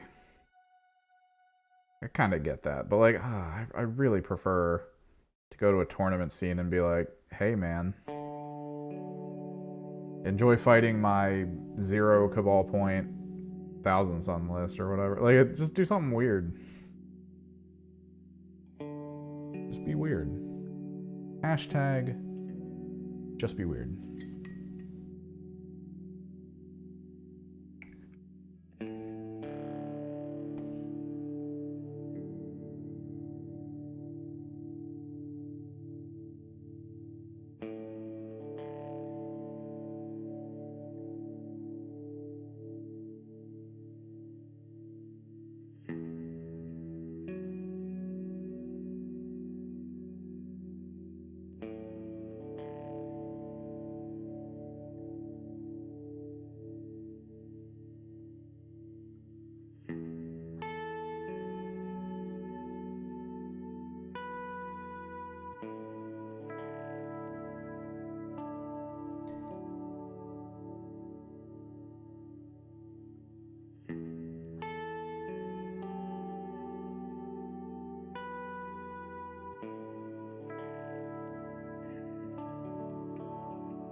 Hell yeah. Look at that nonsense.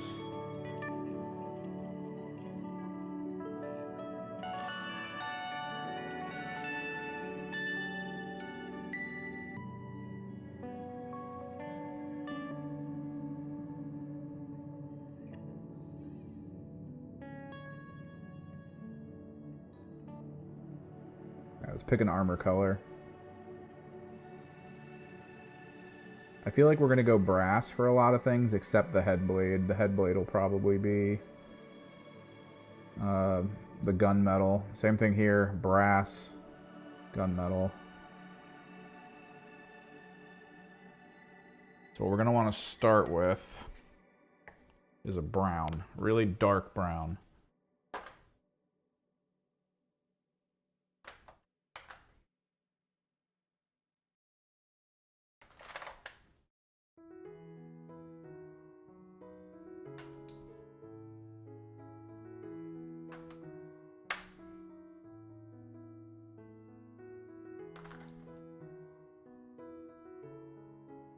Ooh, it's actually going to be warp block bronze. But we still need to start with the brown because we're only going to dust the bronze onto it. We're not going to go overboard. Is this gunmetal? Lead belcher. Important to have.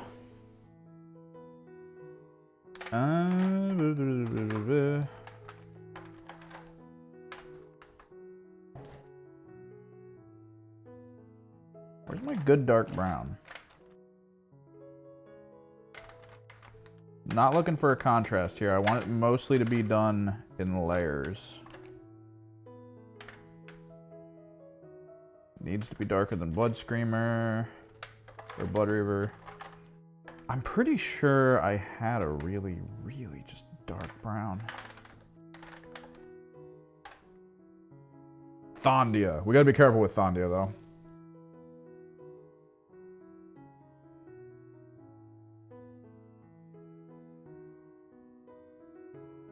It's Ratpocalypse Day.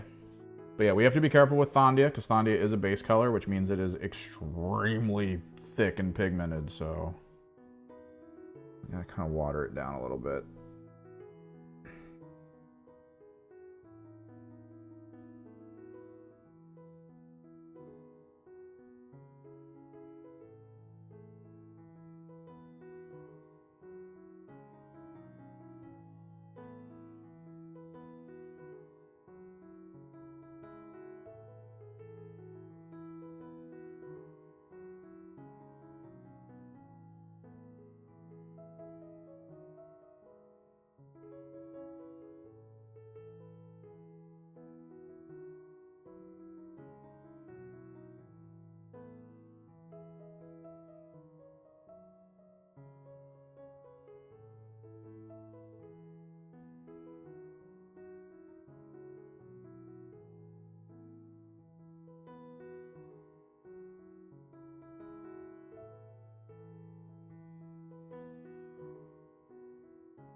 I love Thondia's color for like basing, but again, you gotta be careful. Like I don't know why I didn't just buy a dark brown layer.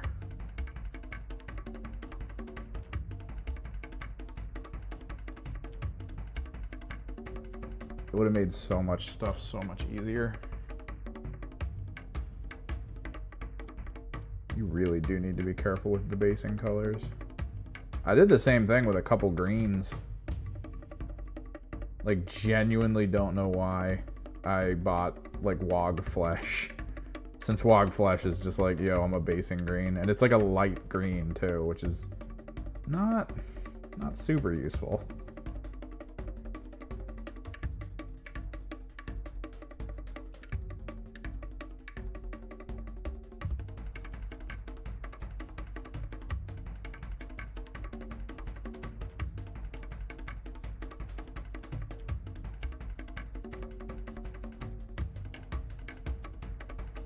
Double check, make sure the rest of his armor is good.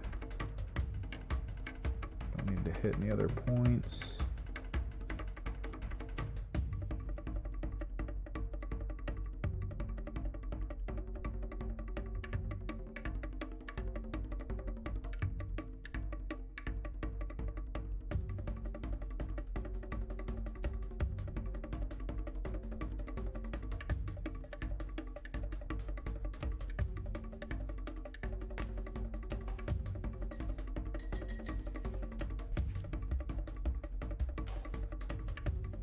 All right, we need a dark bluish gray, which I could have swore I had. I know it's not Russ.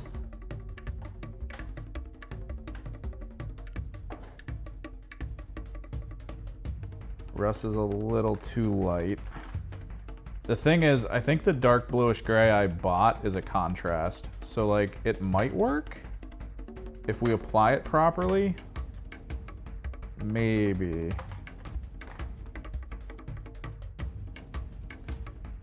It's this occultist cloak. We can try it. We can see if I can get it to work. Because the trick with the layer paint function is that it actually like fades properly, whereas contrast paint like this tends to sort of like go full opaque in a lot of areas that you touch with it. If you're not too careful.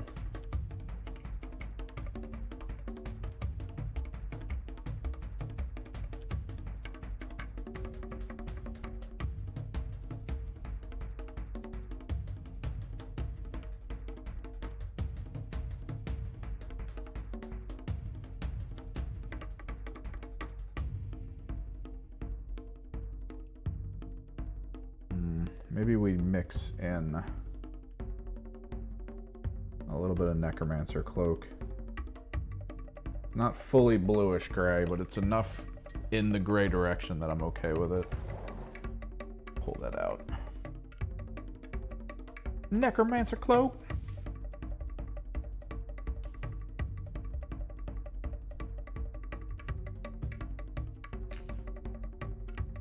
I'm gonna put a little bit of deep blue in the Necromancer Cloak. We're actually gonna mix a color.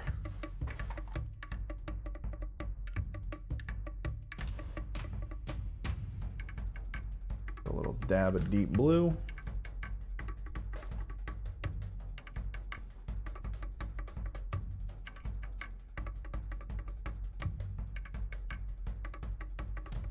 Don't need a lot of it.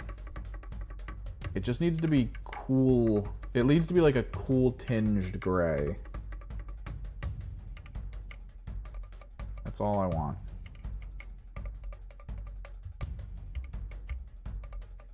Because gray mostly is just too flat for me.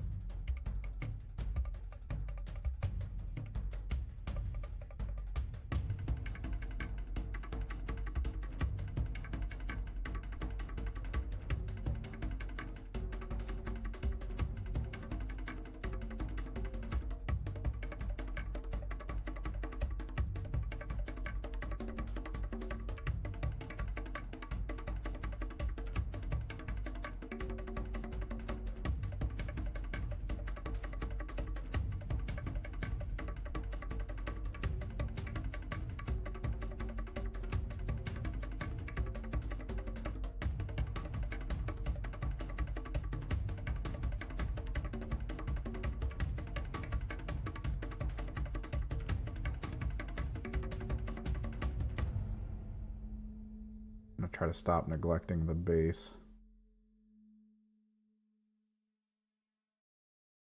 Get a little bit of this down.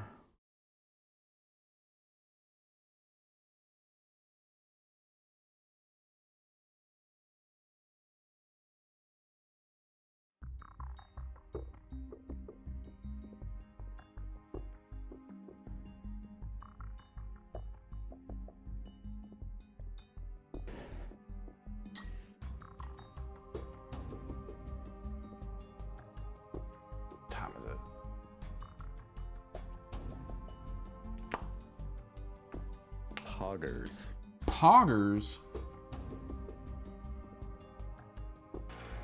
It's weird being over here on YouTube. Because, like, I feel like YouTube had this really big push to try to make sure people use their actual names as account names. And I don't know, like, it's a different feeling when you're over on Twitch and everyone's just like,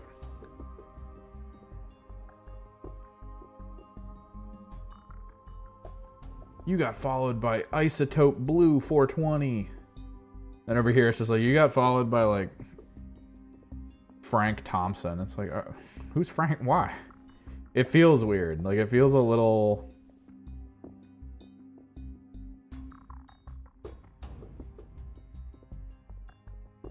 It feels a little off. Like, it's like, why do I know your name?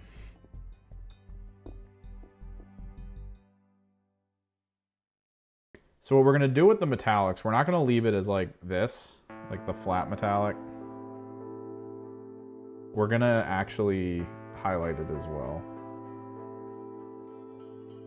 We're gonna highlight, we're gonna tint. I might even break out the forbidden Nolan oil.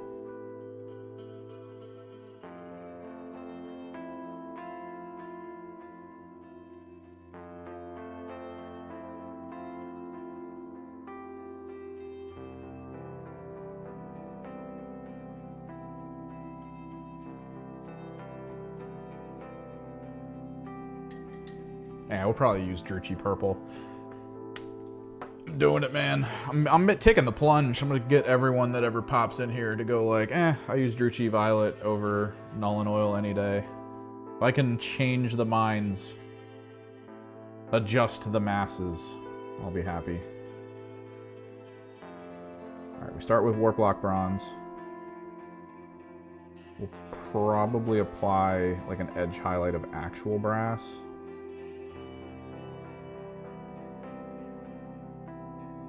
Pop it up in some areas. Warplock Bronze is really nice, though.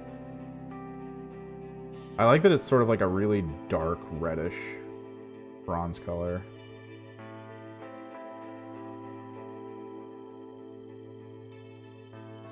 Dude, Druchii Violet's so good.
Behold, brass.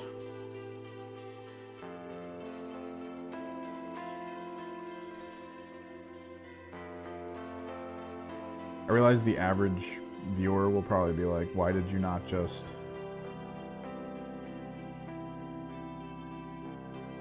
do non-metallic metal or something. It's I like non-metallic metal.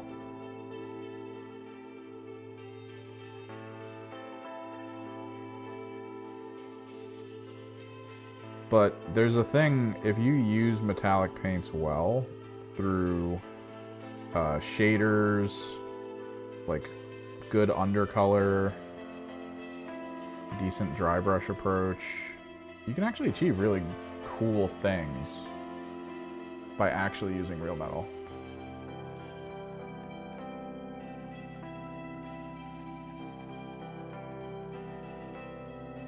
Oh, you got those kinds of classes? I don't think I ever had that thing.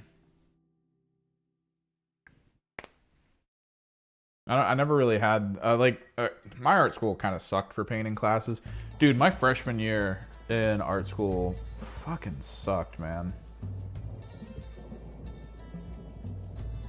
Alright, I need bronze, and I need silver.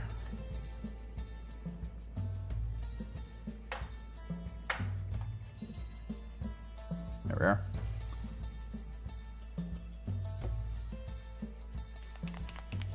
So like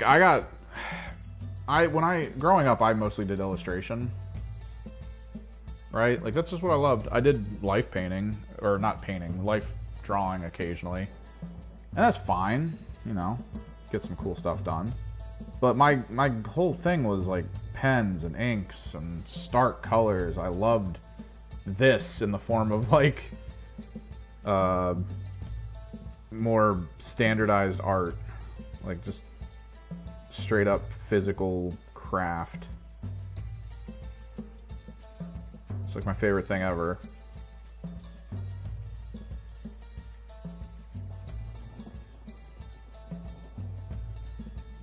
So when I went to college and they were like, all right, you're gonna have to take a painting class, I was like, all right, that's fine. I wouldn't mind learning painting, like actually learning painting. But then the class that I took was a woman who had been painting for almost her entire life. Day one, she was like, hey, here's the colors you need to purchase from the store. And I was like, all right, this is gonna be kind of like Bob Rossian. I'm gonna learn some technique. I'm gonna be on top of this. It'd be really cool. Day two, she had a still life set up in class and said, all right, paint it. And then like wandered off. And I'm standing there like,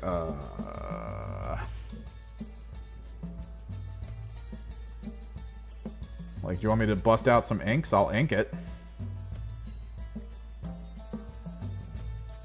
I'll hit it with that super sick illustration style. Like,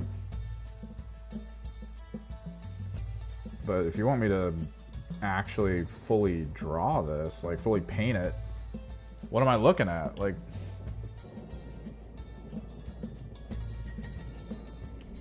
nope. It was crazy too, because I had a color theory class as well. Oh my god, color theory. That class, it was so clear that the teacher was like checked out. Like she was apparently the wife of a really big filmography person, right? I think that's the term I'm looking for. He was huge. He worked on a lot of big movies and stuff. So like the school, he was a big get for the school. And I think along the way he was like, hey, my wife wants to do something here. So they were like, I guess she can teach 101 color theory or something. So they brought her in, and I swear to God, her assignments were the most asinine BS of just like, I looked at a pamphlet and they said that this would work as like a thing, and then once the assignment was over, for pretty much everyone in the class, she would just go in on you for the review part, where she would like look at what you did and just tell you that everything you did was wrong. And it's like, all right, I mean, it's art. It's one of those situations where it's kind of not a thing to have something be completely right or wrong necessarily. unless you have like a goal in mind and then you look at it and you're like, oh yeah, we did this wrong, blah, blah, blah. But like, by the end of the class, all of us felt like she mostly just wanted us to feel like we couldn't do anything right. And that was the whole goal. We were like, this is weird. This is just a weird class.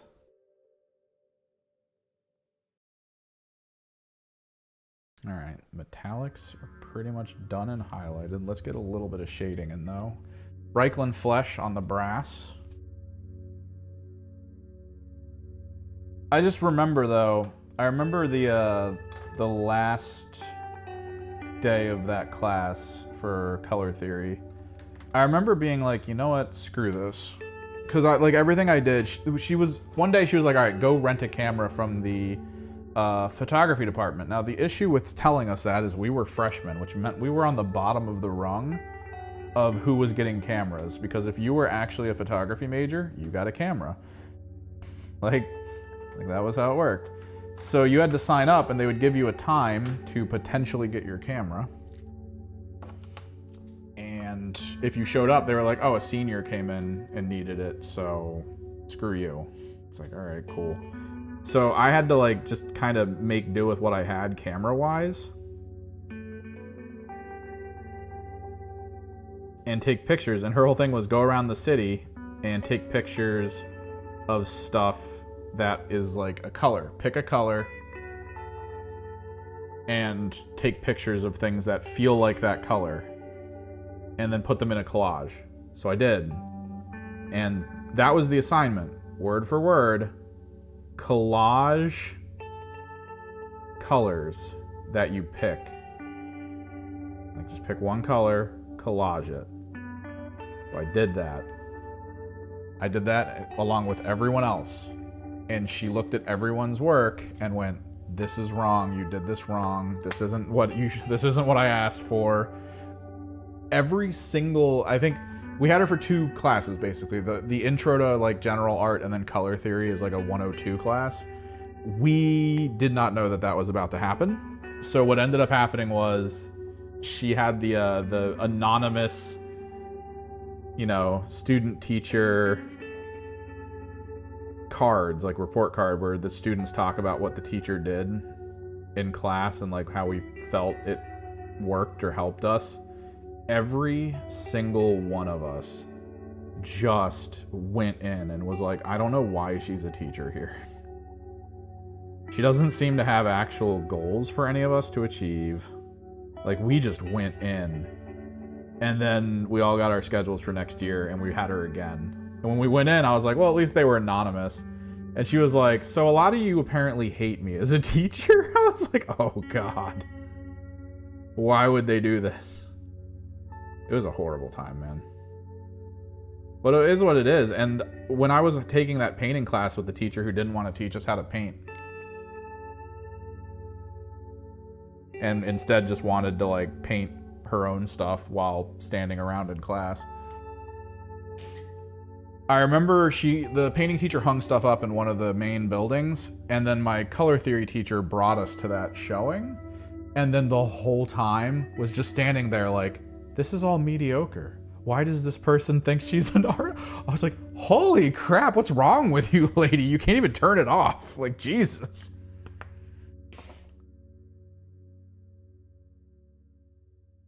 It was funny, though. We all hated her. And a lot of us really didn't like the painting teacher either. Like, both the teachers we had in that year for me were just the worst.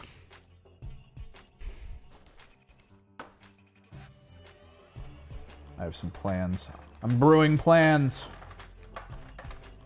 Where the hell is my Doom Bowl?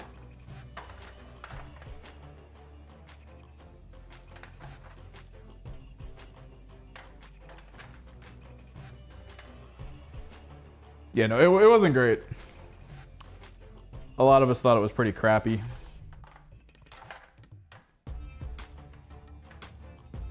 Like, it did just feel like the teachers were kind of just there to collect money from us and not actually show us anything.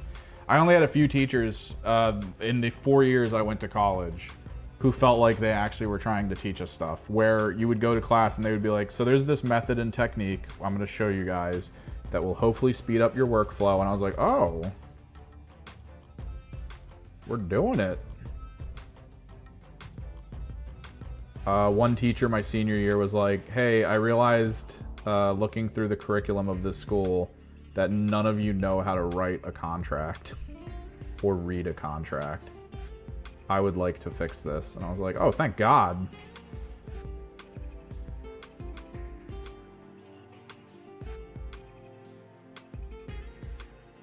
You got bugs in your house? Or are you talking about painting? You could have straight innuendoed that. And, like, you're probably telling us that you have a dire insect infestation in your house that you should probably take a look at. Or you're painting nids, which... poggers.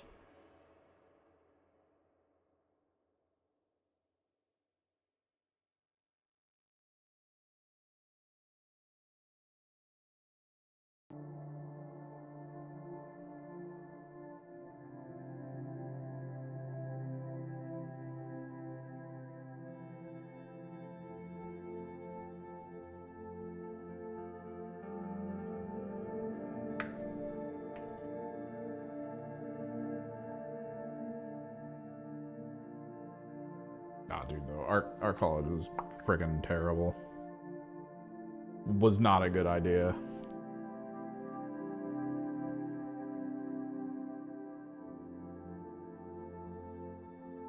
Black ants are a pain. Fully agree. I think when I was growing up, the house I was in when I was a kid, like 1 year we just started getting so many ants in the house. And nothing we did seemed to fix it.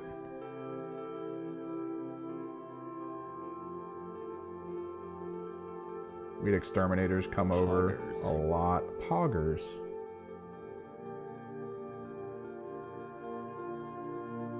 I should look around and see if a local school has an art teacher opening. Granted, teachers don't make a lot of money. I wonder if I could figure out how to be an art tutor. Go to people's houses. We're painting pink paws. Little pink paw pads. We're doing it. We're gonna paint a pink tail as well.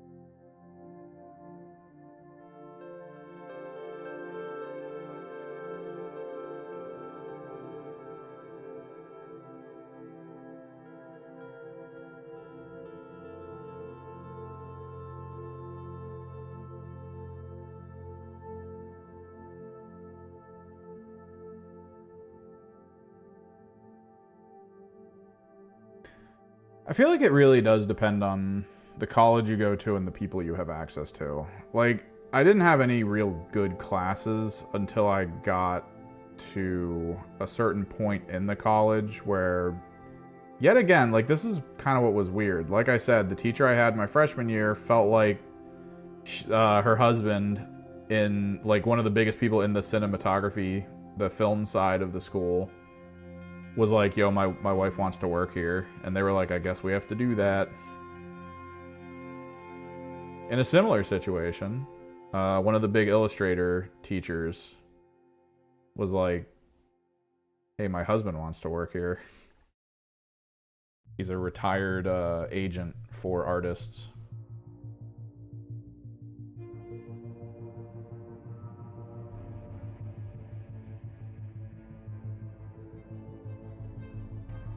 But at least that one panned out because he knew some shit.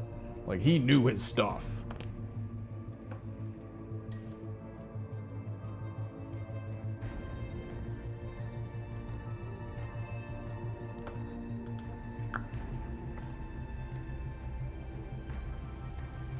His class was about the business of illustration and art, which was very needed compared to all the other classes I took.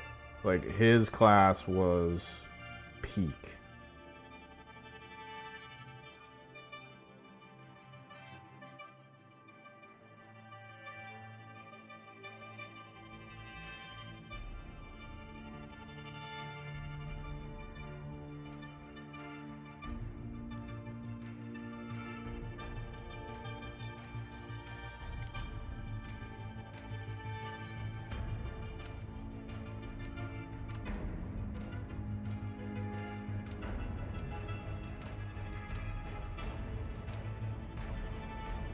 How much of their gums are showing? I don't think any of their gums are showing.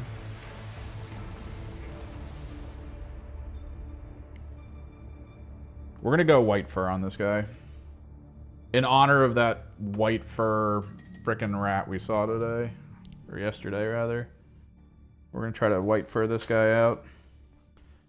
We will start with rust gray, and I will probably peek it out with some Fanatic Brigade white, which is, or Brigade gray, or whatever that is. Give it some really nice high white. We should probably paint his ears pink.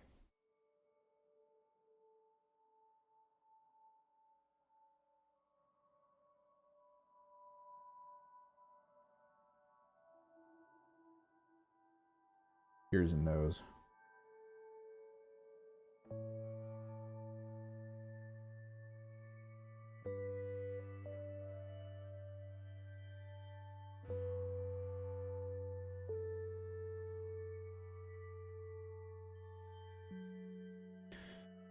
Yeah. Growing up, most of the art teachers that I had were kind of dead inside. Which, I don't blame them. I want to be clear. I'm not blaming them for being a bit dead in the side. The schools that they taught at, I feel like all the teachers at those schools assumed that the art classes were unnecessary. That, like, it was just, the person who was teaching art was there as, like, a token teacher. Like, they had to fill that spot, so they just picked someone. I'm getting a phone call. Always at the worst times.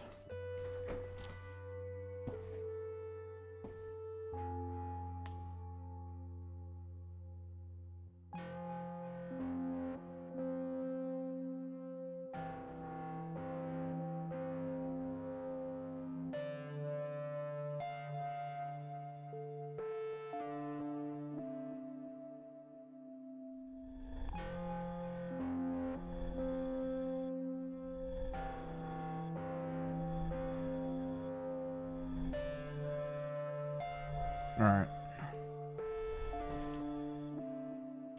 So, like, the teachers that I had were just like, alright, this is what I was told to do. Like, my middle school teacher, she actually loved, pottery. So, like, she was a teacher there, and she would just give us the assignment, which was kind of handed to her as something we had to do on a curriculum. And then she would just stop talking to us and then do pottery and then stand up every now and then to walk around and make sure we didn't stab each other.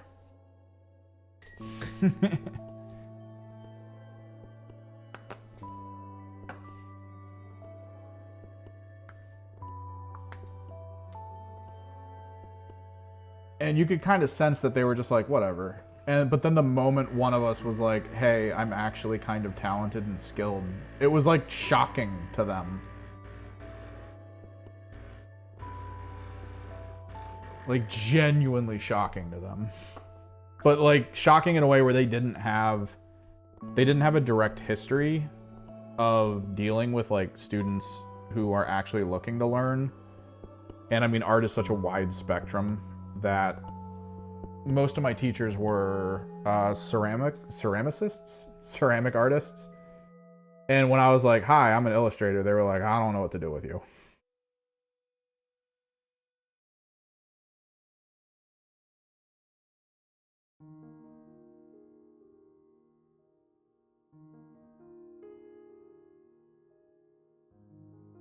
But they tried. My high school art teacher was at least relatively interested enough in the fact that I was doing work in his classroom that he kind of looked up things that might help what I was doing, because I was basically just inking with a ballpoint pen and chilling. And he was like, hey man, maybe these pens will work, and he introduced me to Rapidograph pens. I think I want their fingers to be pink too.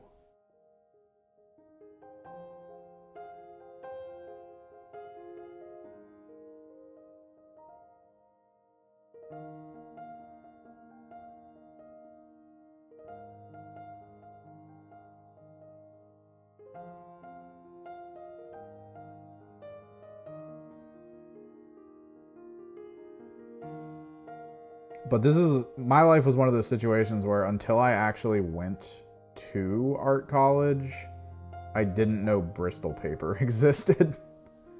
I had no clue that Bristol paper existed. I assumed sketchbook paper was the only paper I was supposed to be drawing on. I didn't know much about that world at all. And then I went to college and they were like, yo, where's your Bristol paper as an illustrator? Where's your artist board? It's like, I don't know, man.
So these are staples.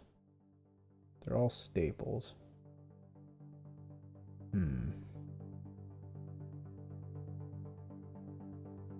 He's Ratback.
If I had to choose, honestly, if I was playing an army that wasn't Disciples of Tzeentch, I'd probably pick Skaven.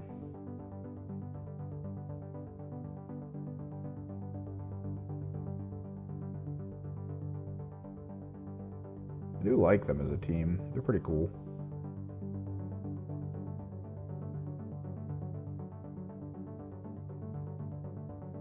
I think they're fine.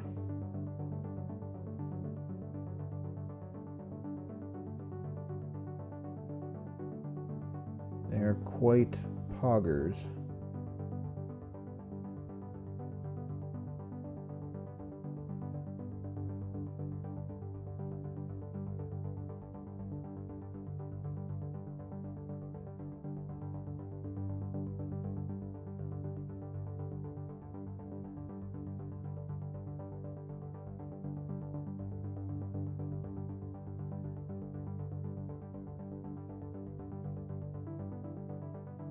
I'm liking them.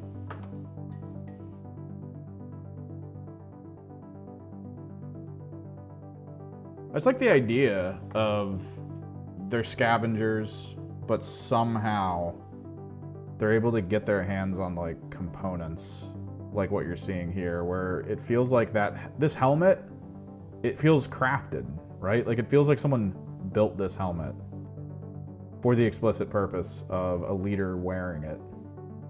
And then the glaive he's wielding is like a stick they found and a sword they stole from someone. Like, it's just a weird combo, right? Like, it's not just me. I see it and I think like, how? How did it get to here? How did he become this?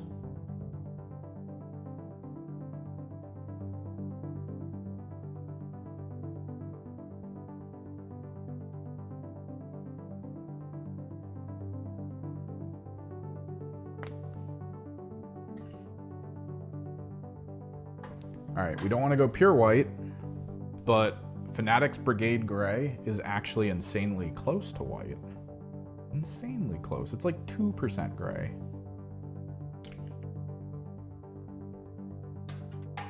And I love it for it. It looks really cool.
Are you gonna say pee pee poo poo? Long Furby? Is that what's about to happen here? Are you about to test me? Test my patience? Where's my lighter brown?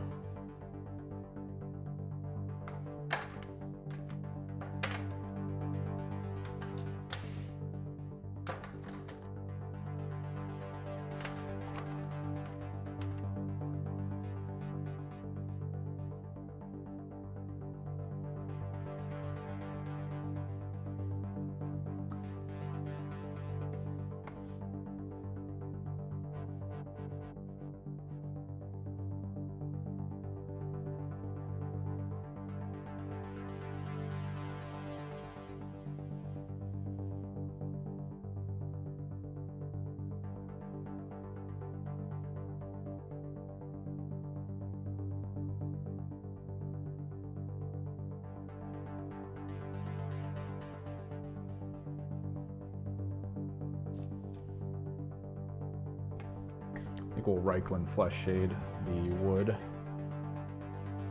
This guy, he dabbed.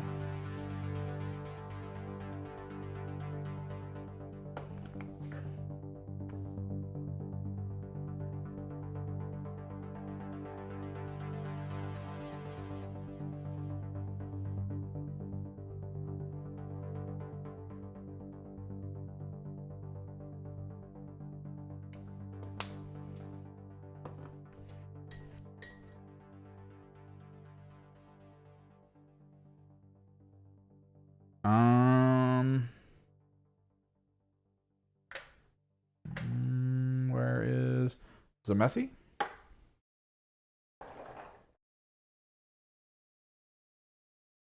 Mummy robes. I did see the Nurgle princess.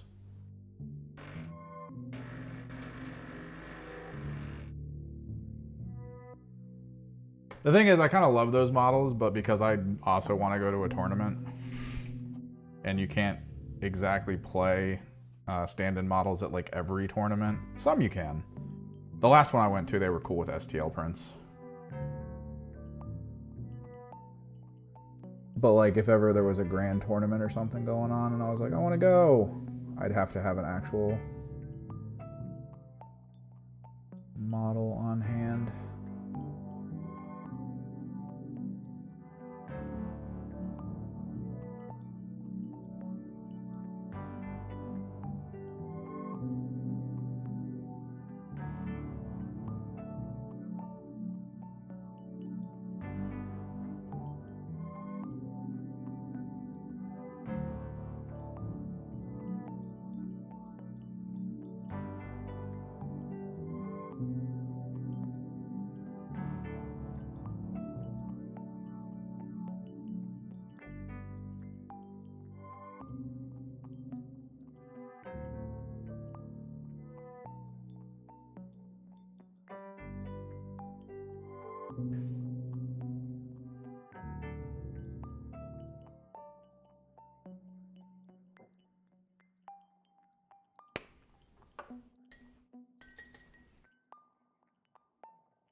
Get this lead belcher down.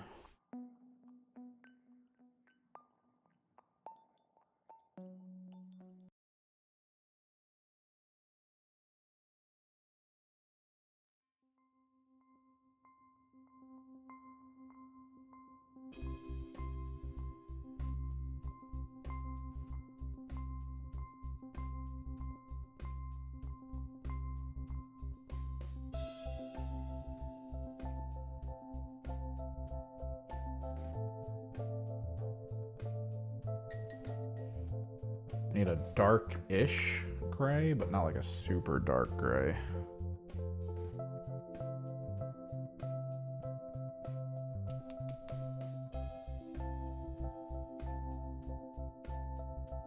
Are you spanking it to the Nurgle princess? What's happening? Your life not going well, or?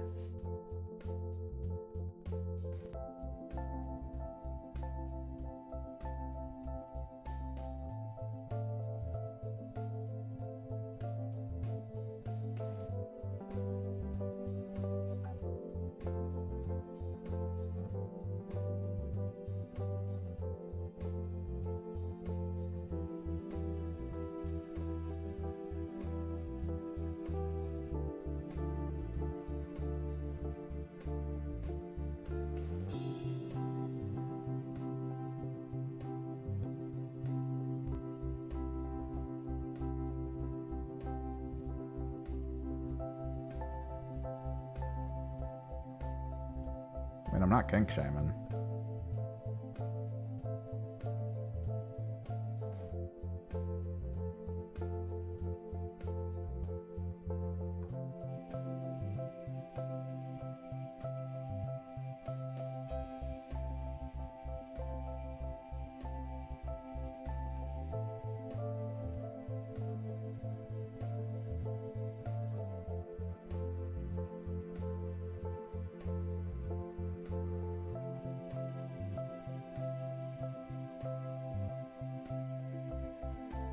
I do play video games.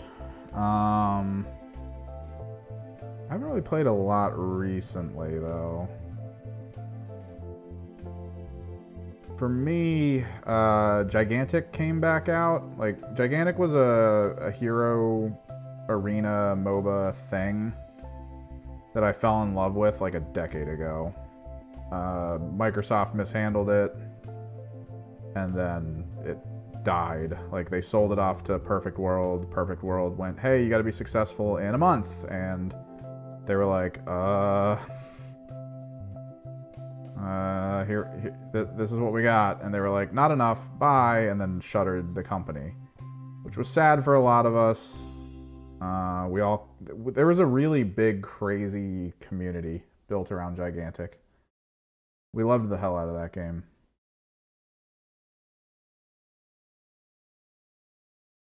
I met a lot of really cool people through it. I actually played in the tournament scene.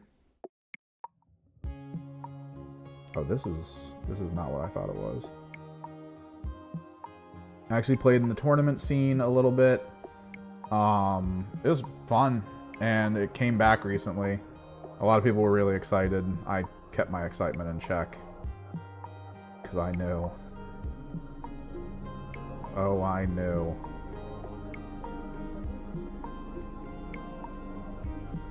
The game's good, it's fun, it's pretty in-depth in terms of like you needing to have good strategy to win.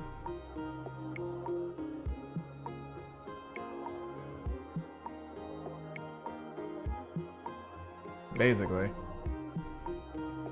That's why Perfect World doesn't exist anymore. Perfect World got bought up by Embracer, THQ Nordic, and that's how Gearbox got their hands on the rights to Gigantic. And I think many of the people who worked on Gigantic were working in Gearbox at the time. So they broke off, started their own small group, and tried to basically fix the game, rebuild it, get it ready to go as a, not even a live service. They wanted to just see if it would work. So they released it as a single purchase game. You just buy it once and you're good.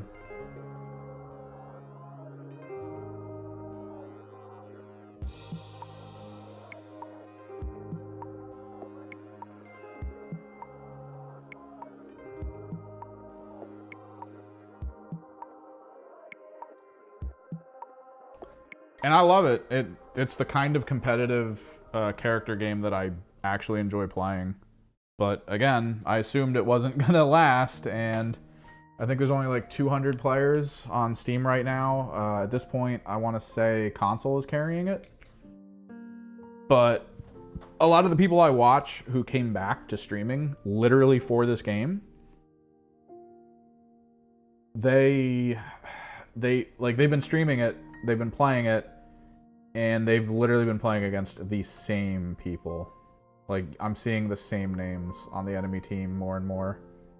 And it's kind of the sign that there's not a lot left going in. And it came out with a lot of bugs. So, like, I don't know.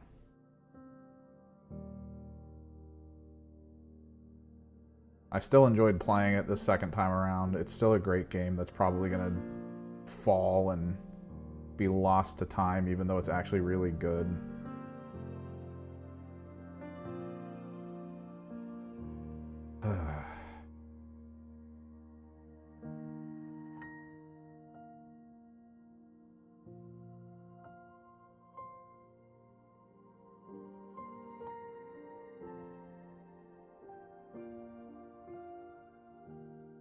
I mean, it's fine. It is what it is. I have an eclectic taste in games. Most of the games everyone keeps telling me to play, I'm not interested. I've played a lot of them too. Like, that's the thing. I feel like along the way, because I do a lot of, my main job is editing for a video game. I'm not crying, man. My main job is video editing. And I video edit for a video game channel for news and stuff like that. So I also do a podcast with them every Saturday for the most part. And there's just this notion of like them being like, hey, you play the new game? And I feel like every single time I've been like, yeah, I played the new game, I did not enjoy it. It's very boring to me. I'm very specific about things I want to play. And it's not often that they come out. Let's get some ash gray.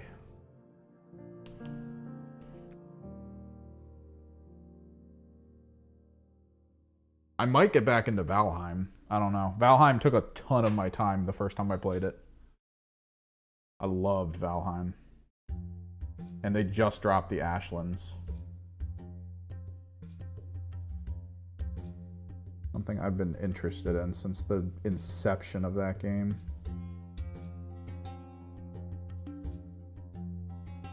I'm looking forward to Towers. I don't know if you've seen but towers was this interesting concept to me. Specifically because I saw the beta footage for towers, and I read what the devs said they wanted to do with it. Now, if they're able to achieve that, it's a whole other story. But the concept of towers is semi-co-op, of course. You can kind of play with people in your world. But the notion is that you're in this like realm, basically.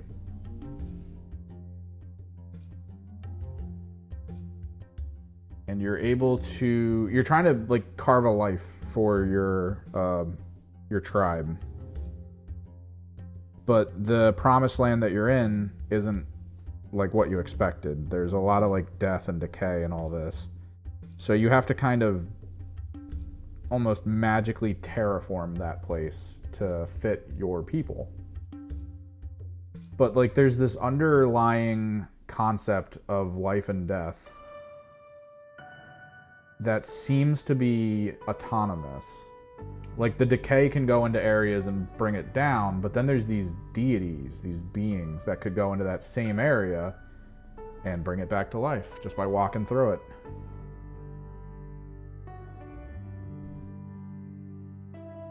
So there's this notion of like the game has a thing built in that keeps it breathing while you're interacting with it, which is kind of cool. And all the stuff they showed actually felt really interesting and impressive. I think I've seen Warhammer Gladius. That was the tactical one, right? Like, pretty sure I know what Gladius was.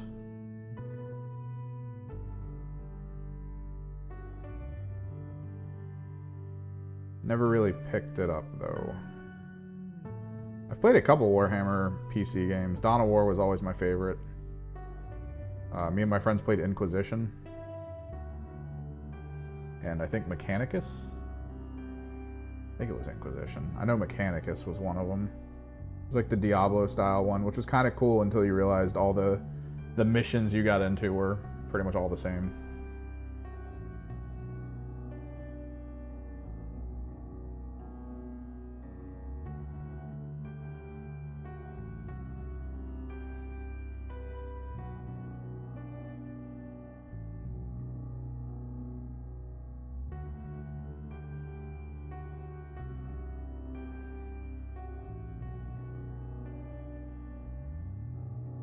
Yeah, Towers of Agazaba or whatever.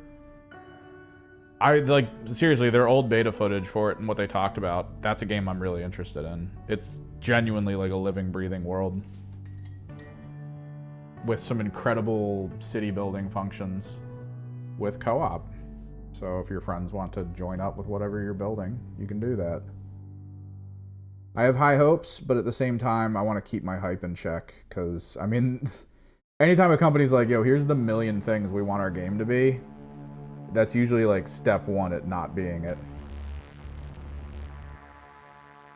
Oh, dude, I Valheim streamed forever ago. I don't think I'd Valheim stream again.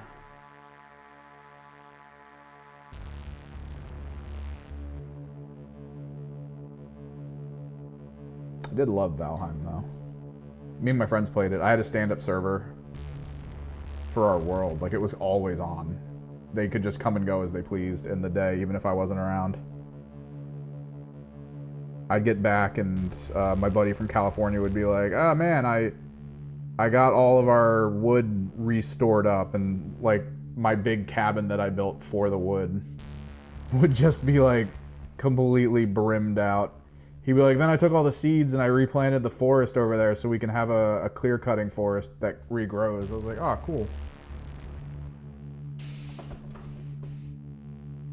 I might look into, that's the thing, I don't know if I want early access. I'm actually avoiding Hades for that reason. Because I did really enjoy Hades, the first one, when I played it. But I don't want to only get some of the story for this new one. Because I play games like a monster, okay? I play games at a speed that people don't comprehend. It's just what I do.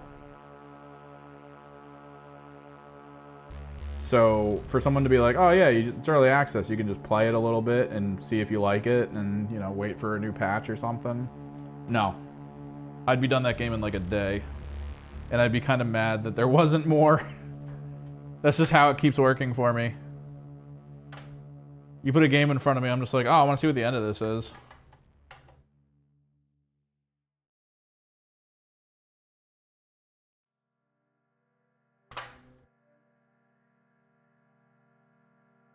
Like when I played Plague Tale 2, I started playing it. I got a little bit into the first chapter and then I kind of walked away because it was like 2 in the morning. The next day when I finally had time to go into it again, I started playing it and at some point I was like, oh, I need to stop. And then I beat it. The sun was coming up outside.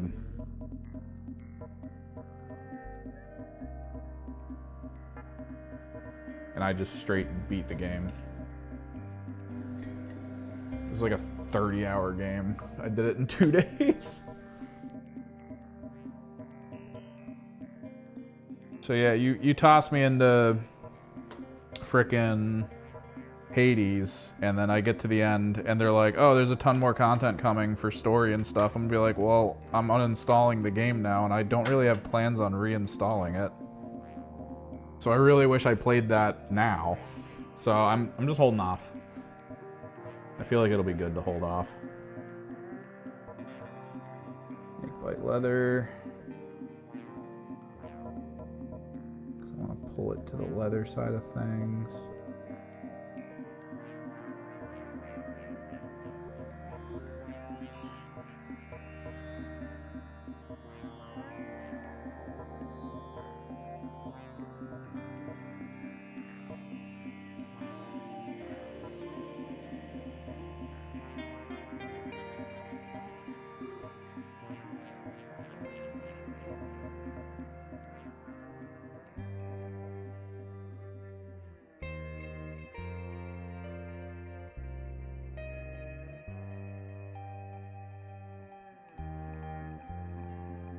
We want to hit the staples on his back. I've seen Sinking City. I was interested in Sinking City, but I don't know. I watched someone start playing it, and it didn't feel good. I was genuinely, when I originally saw Sinking City, I was like, I'm gonna play the hell out of this. But then the closer it got to the day it came out, I was like, this is not looking as good as I thought. And then the more I read into it, the more I learned about it, I was like, I don't know if I'm going to be interested in playing this at all. Because the thing is, I love Eldritch horror. I love Eldritch horror. I love that concept. It's always been more appealing to me. It's what Clive Barker talked about when he made Hellraiser. The average monster movie, the average horror flick that involves a villainous creature, it's always a mindless, powerful creature. And that never feels bad. Like, it's just, oh, it's this thing, it's coming for you. It can go through walls because it's so strong. And it's like, all right, I guess that's all I gotta worry about? Is that it's really powerful? Meanwhile, Hellraiser is just like, yeah, we sit in the shadows and we torture you over time because we can. We're that smart. And it's like, oh, that's horrifying. Ooh, maybe I'll take a look at it. Because it did interest me at first. I think we're just about done this guy. I might call it.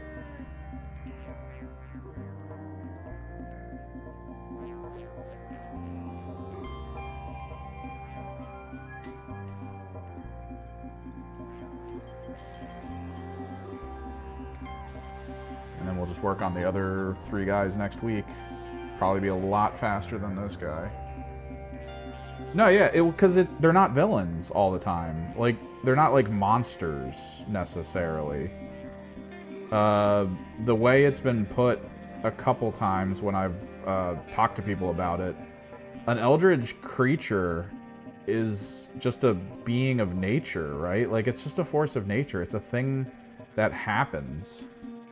Because you can actually take the role of Eldritch Abomination and apply it to us in a lot of ways, right? Like, let's say you're in your kitchen and a bunch of ants form a circle on your kitchen counter, and you take notice of it. You're like, whoa, that's kind of cool. And then you go, all right,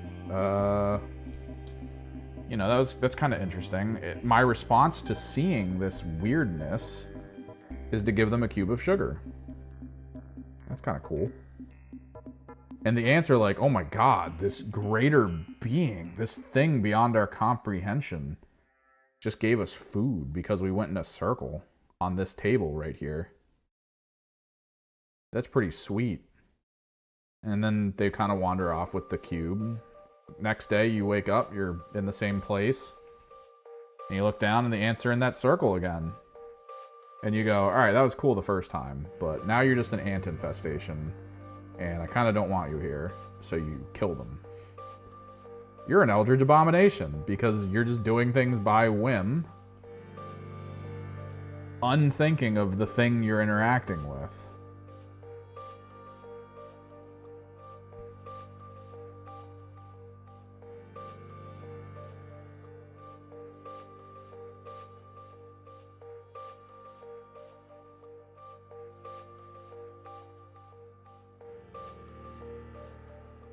Even though they created this little ritual that they think now gives them food from beyond.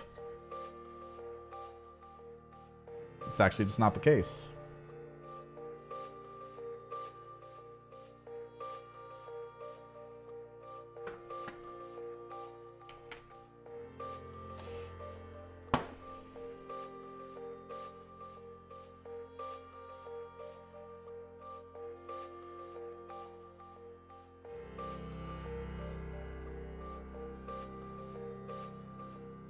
Jesus, Diver. Always getting in right near when I'm starting to think of heading out.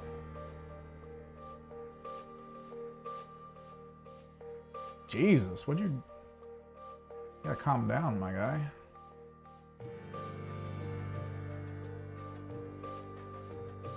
Work related, or were you just like doing stuff?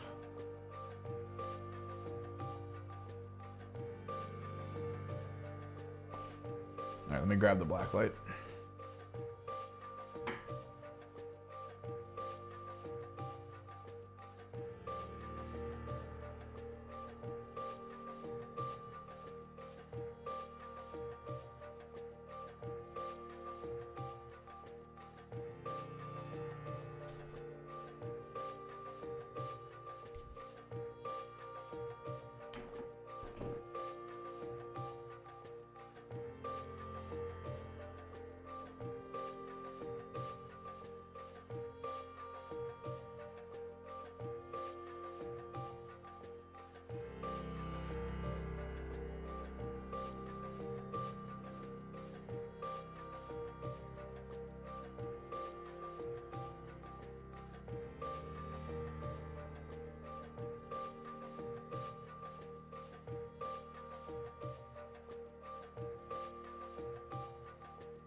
hang on.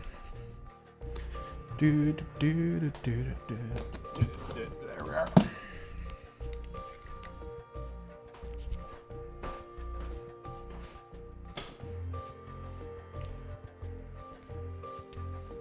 Jesus, what are you doing? You doing an acid-based engraving?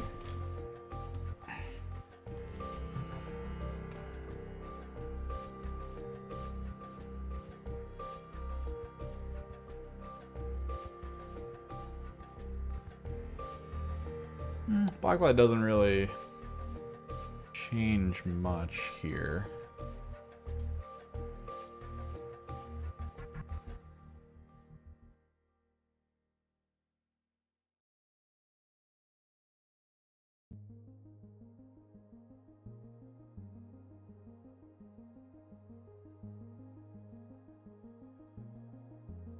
It is nice to see it though. A little extra glow.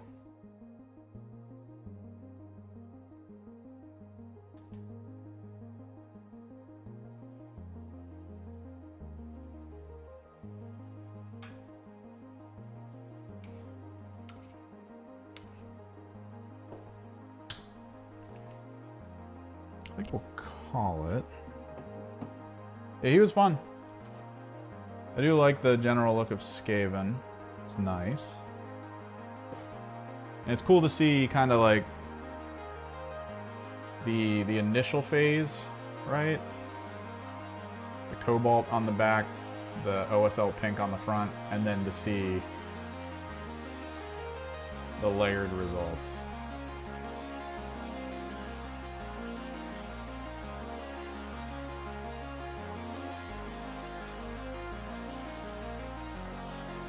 I used to work with sulfuric acid for plate engraving. I did ink transfer. That was actually sad. I'm starting to remember this. My parents signed me up for a class to learn engraving and screen printing. Yeah, they do. That's how Age of Sigmar happens. They come with the fancy bases.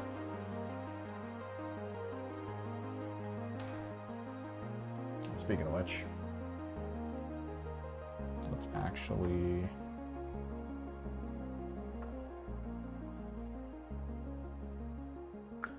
And when I did the plate engraving stuff for the ink-based printing, because you engrave on the plate, and then you're supposed to apply the ink to the plate itself, spread it out, and then you can apply it to whatever on the side. And you're supposed to write, you're supposed to write on the plate in wax so that the wax melts slower in the sulfuric acid. There we go. Put the brown dirt on there. And then you have a plate you can print with, which is pretty cool, I think. But I remember my parents paid for this teacher to teach me this. And it was at a school that I had to go to, and I remember when I did it, it was literally just me in the class. Like, it was this older lady who I think was hoping to have like a bunch of students, because it was a whole classroom. It was a big room, and it had all the equipment needed there, and it was literally just me.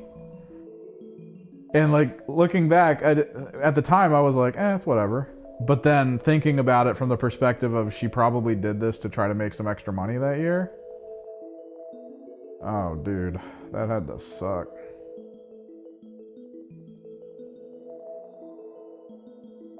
AOS has like regular bases. You can get good bases, but Underworlds has all fancy bases. That's how Underworlds is pretty much built. Every single model, because they're all push fit. It's kind of like the models you get from blind boxes. They're printed different. They're made to be a statue. So they decide to go all out with the base as well because it's part of it. And it looks cool.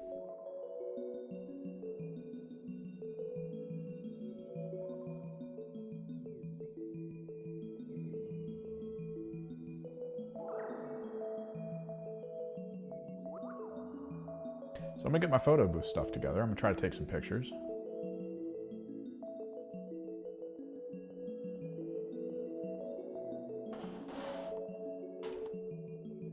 Thanks for hanging out. Thanks for chilling. Hopefully I can be back again on Monday. We can finish these rats out. Then we're gonna have to make some decisions because we're gonna have 2 more teams to work with from the starter set, or we're gonna have the Vastor in at the very least. Vastor should be here today. This guy's building Dread Knights. The motivation should just be wanting to build the Dread Knight, my guy.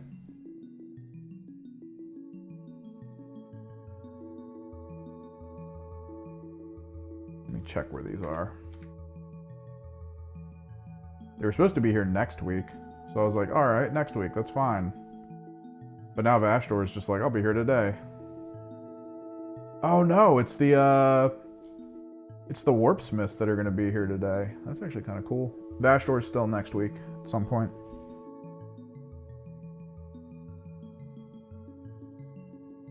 Yeah. Poggers. See ya. You gotta do it, bro. You gotta do it. But yep, until next week, I'm gonna try to get these pictures taken to this, and then I'll post them up on the Discord so you guys can gawk at them. And I gotta get a trash bag down here at some point.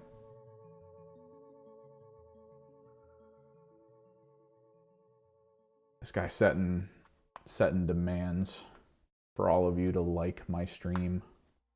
Look at this guy. Hopefully I can start work on my video this weekend as well, because I would really like to do a video soon. Till next time, guys.